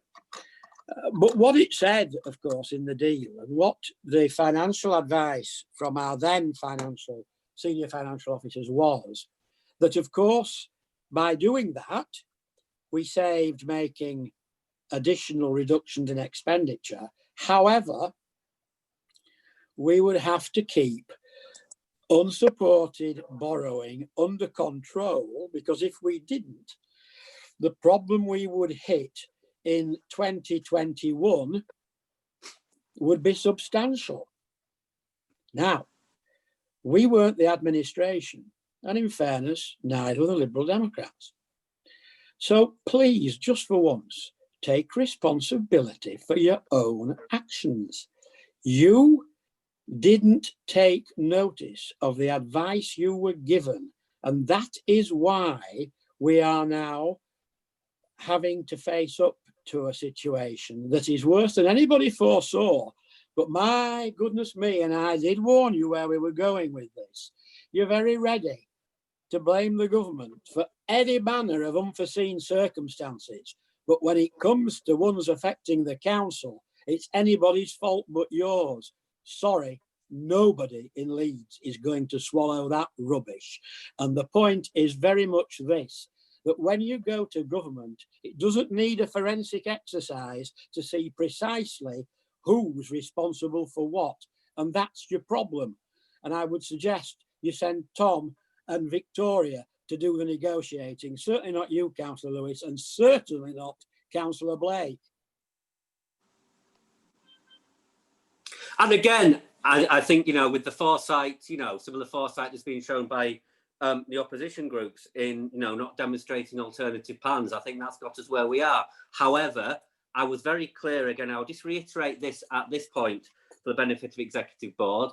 Again, we recognise when we set our medium-term financial strategy more than a year ago about the steps we needed, the steps we needed to take in order to deal with all the factors that come in to managing the council budget. And I am confident that we can demonstrate that argument. And again, by some of the actions and papers we're bringing today, demonstrate our response, not just to the circumstances of 12 months ago, but to the circumstances that we find ourselves in now. Tom, do you want to come in? Yeah, I think just to make the point and stay out of the debate, I think the key point for us to make to government is that what we are asking for is the ability to spread the one-off costs of COVID, a once in a generation or lifetime, or whatever however you describe it, event, over a long period of time, in the same way that the rest of the public sector is able to do because of the government's policy towards itself and towards the rest of the public sector. We're not asking for extra money. We're asking for the ability to spread the cost over a period of years. And I think that's where we are best focusing our efforts. And hopefully that's where we can get that, cross-party agreement that would be a good solution for us and more appropriate than having to deal with all the costs in a single year or 2 years. Because if the country had to do that, then it would be in the same position as us, that it wouldn't be possible without absolutely swinging cuts to lots and lots of different elements of what we do. So that's the case that we're making. We're really grateful for the cross-party support for that position, and we'll continue to make that case, and hopefully we'll get the hearing and the result that we need to still have to make the savings that are set out in the medium-term financial strategy, but to deal with the one-off costs of COVID and spread them over a longer period of time. Okay, I'm going to bring that debate to a close now. Can we agree the recommendations in that paper and move on to your next paper, James, item 12? Thank you, Judith. And this is the medium-term financial strategy, which, again, as I referred to on the last item, we last updated the medium-term financial strategy in July 2019. And this is the update for the subsequent 5 years. I think this is a paper that, as always, when we're setting a medium-term financial strategy, the further away you get from the point you set it, the higher the level of assumptions are around income and spending. But I think there are some very clear themes in this paper, notwithstanding the don't want to go back over the last debate about the uncertainty we find ourselves in now, but again about, first of all, the continuing and increasing pressures on council spending. So we see a rising demographic demand predicted in adults and children's social care, and we also see the continuing impact of changes to resources coming forward. Again, I say this in the context of understanding of what Councillor Carter and other members have said about everybody's focus has been on dealing with COVID and the recovery. There are a number of programmes and reviews that government have been intending to bring forward around a fair funding review for local government, around business rates, reform, around adult social care green paper, looking at the costs of social care, and again, a budget that has been cancelled. I understand the spending review may happen. I don't wish to be critical about those not necessarily coming forward immediately. However, I think overall it reflects the fact that there isn't a huge amount of uncertainty around the funding basis for local council services. And I think that's got to be reflected in our planning moving forward. I think, again, the challenge we face, and we come on to that in the next paper, is tackling the large funding gap that we face in the next financial year. Again, I'll reiterate this, that we recognised for some time that we needed to restructure some of the council's budget and bring measures forward to do that. But that doesn't contribute for nearly some of that doesn't contribute for nearly all of it, again, which is reflecting the fact that the impact of COVID continues over a number of years, and we will have to respond to that. Thank you, Councillor Lewis. Councillor Carter? Yes, thank you. I made the point earlier that, and I'm going to reserve my position on all the next financial papers until we get a fuller view of where we are. But to pick up the point the Chief Executive made, he knows I said to him some time ago that I was absolutely prepared to support us being treated in the same way the government treats itself. And so I've no problem whatever. And indeed, as you are aware, I have already put my sixpence in that we should be given the same flexibility to spread the effects financial effects of COVID over a longer period, which is what the government's doing, and that's only fair. And that argument is far easier to make than the Oliver Twist argument. We're going to see, I suspect, this this paper brought back, revised again in October, November, maybe even December. It is my understanding is that there is going to be a spending review announcement.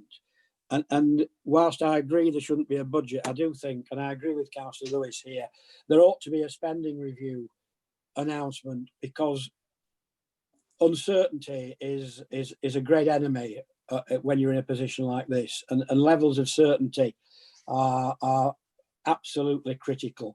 So I do hope that there will be, and in that spending review, we will know where we are, particularly in connection with those services which are very much demand-led. So I'm clearly thinking about children's services and adult social care. I'll leave it at that on this one until we move on to the next one. Okay, Councillor Galton. I'm not sure if it's the right paper to mention it, but I was going through it thinking it's a medium-term view and it's over 5 years, and we've learnt a lot over the past 8 months, and some of the things which have occurred and have occurred very rapidly are things which other commentators nationally and internationally are saying are going to be with us for some considerable time. And I didn't feel that this document reflected that the council itself is reflecting about those changes and how the council can respond to it in a nimble fashion, and over the next 3, 4, 5 years manoeuvre its financial planning to respond to it. And one of the things, for instance, is around the economic growth element, where we have been particularly dependent on city centre growth stimulation. And I didn't see anything that was responsive to the fact that quite a high proportion of our productive population are now based in a more dispersed fashion around the city, and the opportunities for that, for more localized economic stimulation. And I'm just wondering, if this isn't the paper where you start to talk about it, what is the paper that you start to talk about it in the spirit of the Commission for Local Government and doing things differently, and this being perhaps one of those times when implementation is speeded up?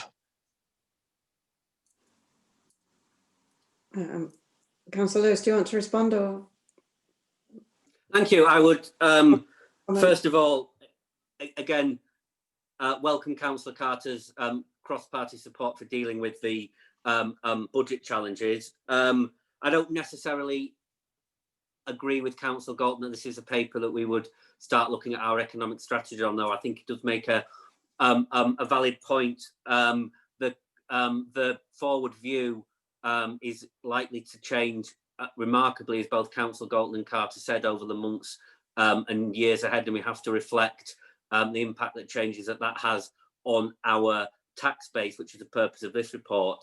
The actions that we can take, or may wish to take, or may be afforded to be able to take once we've concluded the budget setting process for next year's, are probably issues that need to be picked up, but in a different area. okay, Victoria, do you want to make any comment, or should we agree this paper and move on? I haven't got any further comments, Leader. Thank you. Okay, thank you. Bearing in mind that we will be having further papers coming forward, as has been said. Can we agree the recommendations of item 12 and move on to 13, please? Okay, thank you, Leader. And item 13 is a revenue budget update for the next financial year, 21-22, and starting to see some of the budget saving proposals we are bringing forward to try and meet the budget gap we've talked about in the last paper for next year.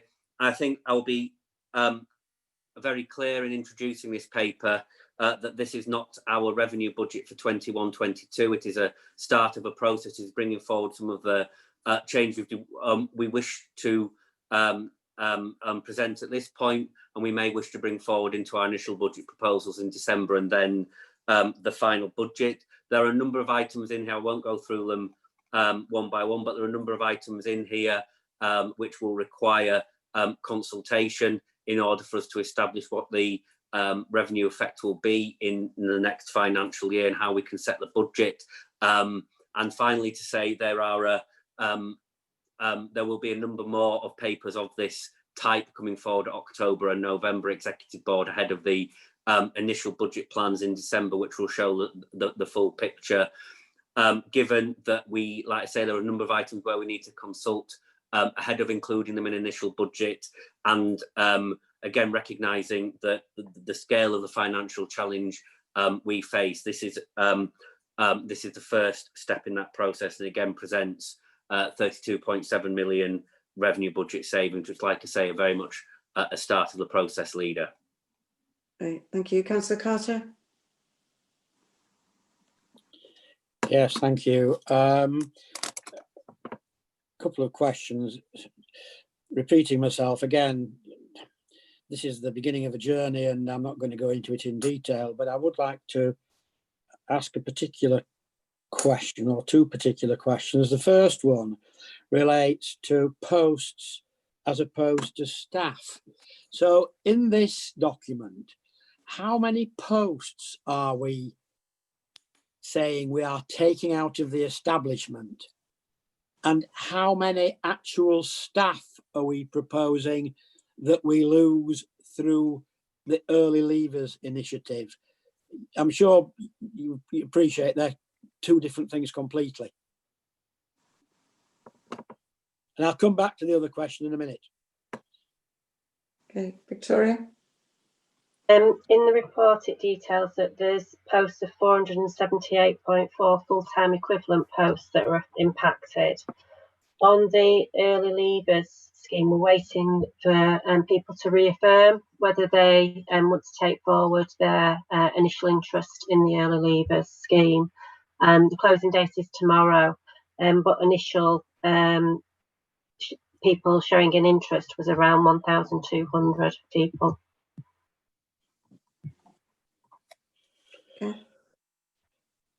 Thank you for that. Move on to another specific. In the budget that we agreed or that you put into place for this coming year, the projection was that we were going to spend some £4 million of revenue on the Year of Culture 2023. There's also some capital implications as well.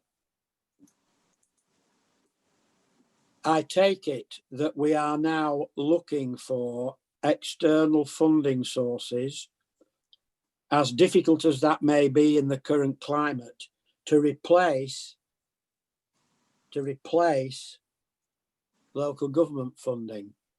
We have been very supportive of 2023 and still are, but as we pointed out in the last budget meeting of council and the one before that, we were unhappy that so much of the expenditure was falling upon the council. This was before COVID. I really find it hard to justify this level of council funding, or indeed any significant level of council funding, whilst at the same time not only calling for early leavers initiatives, but hinting very strongly that there could well be compulsory redundancies. This comparison does not sit well, and I would like an answer from the politicians on that, please. Thank you, Councillor Carter. I've listened carefully to what you have said, and without wanting to sound like a stuck record, as I said when I introduced this item, this isn't our the presentation of our complete budget proposals for financial year 21-22. It is the ones we are bringing forward at the moment. As you received in your answer to the last question, there are still some uncertainties around things like, for example, completing the ELI scheme. So in response to your specific question, I would say that this isn't our full budget for financial year 21-22, and we'll be presenting the full set of proposals as we normally do in December as the initial proposals, and then at the Budget Council in February. Councillor Goldson, do you want to come in? Yes, thanks, Chair. This paper very much does feel like a first draft of areas for discussion and exploration. And I was encouraged by which departments and portfolios had discussed about bringing forward structural changes so that their departments can respond in a different fashion, and how silos can hopefully be reduced. But at the same time, I did notice that some other departments were very much taking on a salami slicing approach, and each section was obviously delivering their 10% cut in the budget. And as mentioned earlier, it also became clear of some of those hidden contingencies in terms of vacancy factors that were now being cashed in, and obviously will mean that the council really does need to review how it delivers services, because those cushions aren't there for them to fall on in the future in certain departments. One of the points I would like to make, because of recognising it's first draft and that most of the recommendations are to note what's being put forward and for permission to take forward further consultations, I am interested in how individual departments are getting to the conclusions that they are in terms of how they see their teams being developed in future, because I understand that there is some peer challenge, but most of it is actually coming from other parts of the council as opposed to from any body or persons external to the council. And I think sometimes if we're taking part in internal reviews, it's good to have another perspective shone upon us so that we better evaluate ourselves and understand different ways of working, and thereby get a better outcome at the end of it, rather than just doing a little bit less of what we've always done, which seems to be the conclusion of some of these initial proposals. Councillor Lewis.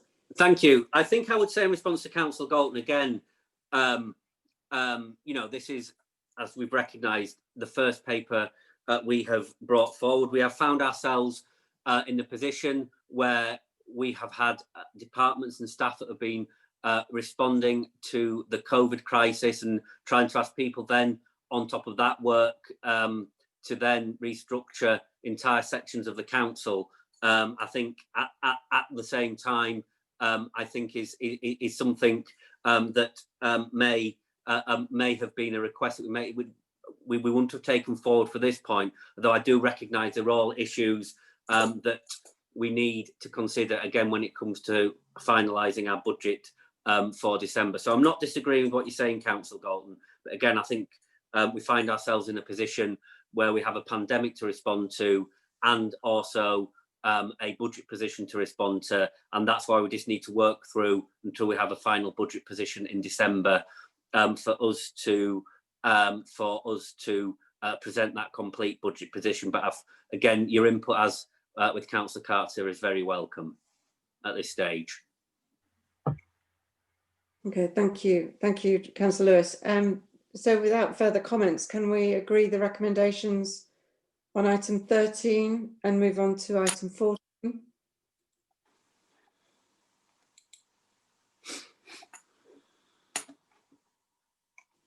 Thank you, Leader. Item 14, again, is part of our work towards setting a budget for next year and demonstrating our response to the changed circumstances. This is an update of the capital programme review, and there's not a lot to be said by way of introduction, but in terms of we're seeing £131.5 million worth of proposals that are either stopped, reduced or delayed moving forward, again recognising where we are in both next year's budget and also the years ahead.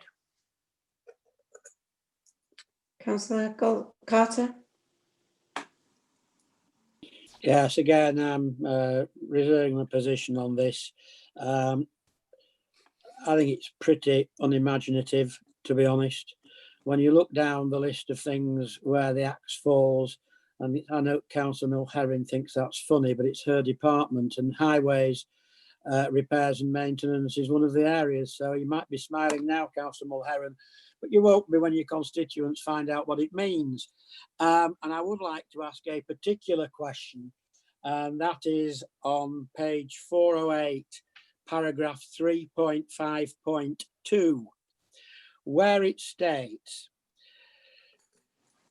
the following graph illustrates that since 2010-11, significant capital investment funded by borrowing has occurred, which has led to an increase in the quantum of debt and the cost of maintaining that debt.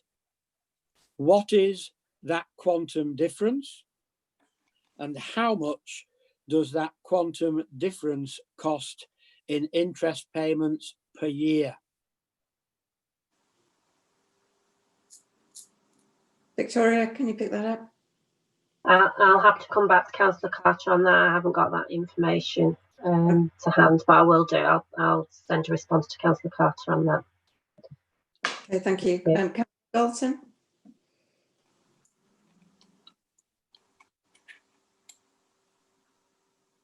Sorry, Chair. I was reading the papers on modern.gov to try and find the reference to the local centres fund and the town centre funding. The capital spend, it needs to be recognised sometimes, is the hook upon which other work can be done.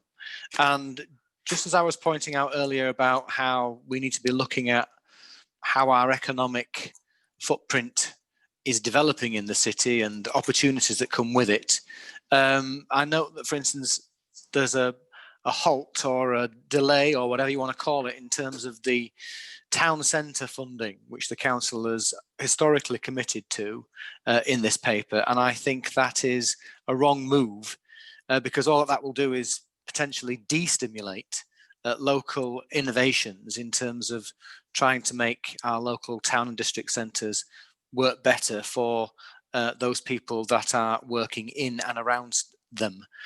So when looking at the capital strategy, I appreciate that some things you say, well, this needs stopping so that something else can be enabled. I think this small piece of money, really, considering the overall picture in terms of capital, is one that we shouldn't be cutting back on now, and instead should be thinking of how it can be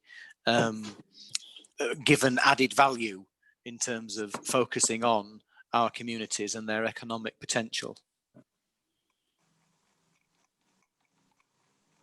Councillor Lewis, do you want to come back on that? I've noted those comments, Leader. Yeah, okay, thank you.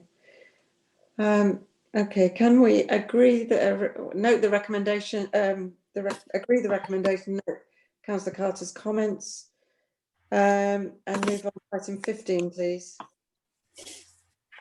Councillor Blake, could I just raise something where a wording needs changing on the appendix, please? On item 15? On item 14, please. Yes, yeah, I didn't know that you wanted to do that. Okay, sorry. Just on item 14 at Appendix A, on point 57, the description says climate emergency. It should actually be replaced with section 106 schemes as the description on the scheme. So we just need to update that, please. Thank you. Yeah, okay, thank you. Item 15, please, Councillor Lewis. Thank you, Leader. This is to takes us back into a time machine to just before COVID started, in a review of the council's performance for last year. Again, it's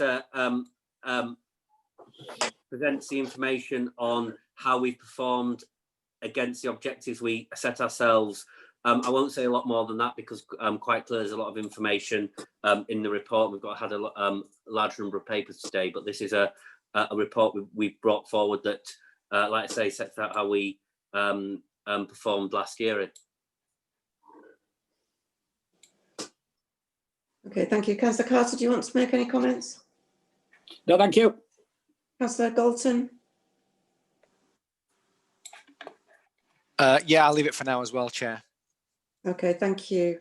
Can we agree the recommendations in the report and move on to item 16? And of course, we've got pink papers with this item. Thank you, Leader. Item 16, again, another one that fits in with the theme about moving forward in terms of our budget position.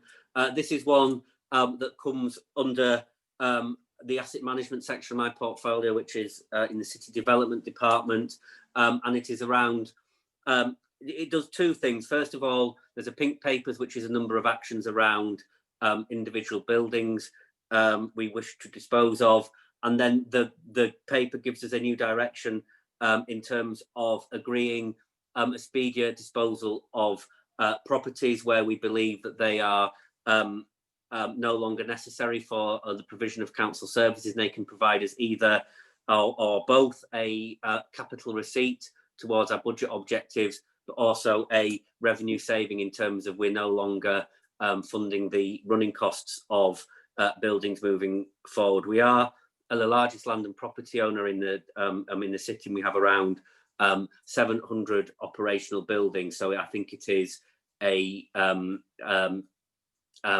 something we do need to look at in terms of how we manage our budget moving forward in the years ahead. Again, as well as just a budget strategy, I think there's part of this which I don't want to lose, which is going to be around, first of all, our staff are going to work in different ways moving forward. I mean, regrettably, we're likely to have less staff, but the staff we have are likely to be working in different ways, and there's a whole process of engagement going on through HR about how we can best support our staff. I think there's a large percentage who would wish, once all the restrictions are gone, to spend some or more of the time working from home, but not necessarily doing 100% of work from home, and how we adopt our buildings for that. Clearly, there's a large piece of work on consultation with our staff around that to do, but this paper also, in terms of the building side, gives us the opportunity to put in place a system for where we feel buildings are no longer used, to bring them forward for disposal. The second thing as well is we've recognised through certainly some scrutiny inquiries that the council's building stock, in the context of the climate emergency, isn't necessarily the best performing for energy efficiency, and I think having a comprehensive look at the buildings we use, focusing on those we're going to take forward, and making sure that the investment is there for them to be at a high standard of performance energy, I think is a positive thing as well in terms of the wider agendas we are working on. Thank you. Councillor Carter? Yes. Well, I support the paper. An asset is only worth what it's worth at any given point in the economic cycle. Councillor Lewis is right. We have to protect and maintain, certainly to levels of safety, properties which we've not used for a long time. There are properties on the council's portfolio that should have long since gone, and for a variety of reasons haven't. And there's a byproduct to that. The byproduct is that it puts pressure on more important heritage assets that we don't want to see go. So I'm in support of this, but I would make this comment. I asked particularly whether ward members had been briefed on the individual cases, which I'm not going to mention, obviously, and I was told that they had. I am told that by certain ward members that is not the case, and they have not specifically been briefed on what is proposed. They might have been briefed some time ago about disposal of the site, but nothing since then. Very sensitive area. If we want this to work, ward members must be kept on board. I just underline that. But for the paper itself, I am in support of it on those provisos. But what I don't want to see is the city's heritage assets suddenly going out to the window, because that would be resisted quite rightly by all concerned. Okay, well, we'll pick up the ward member that's later, obviously. Councillor Galton, do you want to comment on this paper? Yes, thanks, Chair. In my virtual room, I have a council asset behind me, and at this moment in time, thankfully, the council is in discussions with us to reutilise it as a community asset transfer. And actually, it fits in with some of the working of this particular paper in terms of the council wanting to have access to space that can be used by its workers that are basing themselves at home and within communities. And to follow on from Councillor Carter's comments about consultation with members, I think it's worth actually having pre-consultation with members so that they get a better understanding of council assets within their wards, and I think they could actually be helpful to the council to identify which assets are less valuable culturally to their communities than others, and therefore would be an easier option for asset disposal to enable the council to get its income which is needed to fulfill the commitments elsewhere. So I have no objection to this paper or the philosophy behind it. As with most things, it's how you implement, and I'm sure that ward members will want to be fully involved in this agenda going forward. Okay, Councillor Lewis, I presume you note Councillor Galton's comments. I do, yes, and Councillor Carter's as well. I think we need to be again, in terms of accelerating our approach to this, we do need to be mindful about speaking to ward members. And as I said, this paper will bring forward further papers about disposals, and again, we'll make sure ward members are involved in discussions about those. Okay, thank you. Can we agree the recommendations and move on to the last item on the public agenda, item 17? Thank you, Leeds. This is the last item of mine, and this is about updating the council's core financial system, which, as those who read the paper will see, may not seem the most exciting paper to bring forward, but actually there are some important decisions to be made here. First of all, the costs of doing this, given the significance of the system, need to be recognised. Secondly, the need to do it, looking at the end of the report and some of the screen grabs, for those of us that entered the world of the work in the 1990s to the excitement of computers the sizes of small cars, you know, we'll recognise some of the screens there. And thirdly, going back to some of the discussions around both the financial position the council finds itself in and also the need to change the way we work, I think an opportunity of a project of this scale would be lost if we didn't use it to address some of our ways of working in the council, and not see it just as unplugging one system and plugging another system in, but addressing those. So I say that in introduction of this paper. I turn to the recommendations, and we've been asked to start work on this with a report back to council in 12 months' time. The timescale is very much dictated by being able to do this in an effective way before we lose the existing system completely, and we're forced into doing something very urgently in a number of years' time. But again, this is the first paper of one that will come back next year. Okay, thank you. The comment, Carter, any comments? Yep.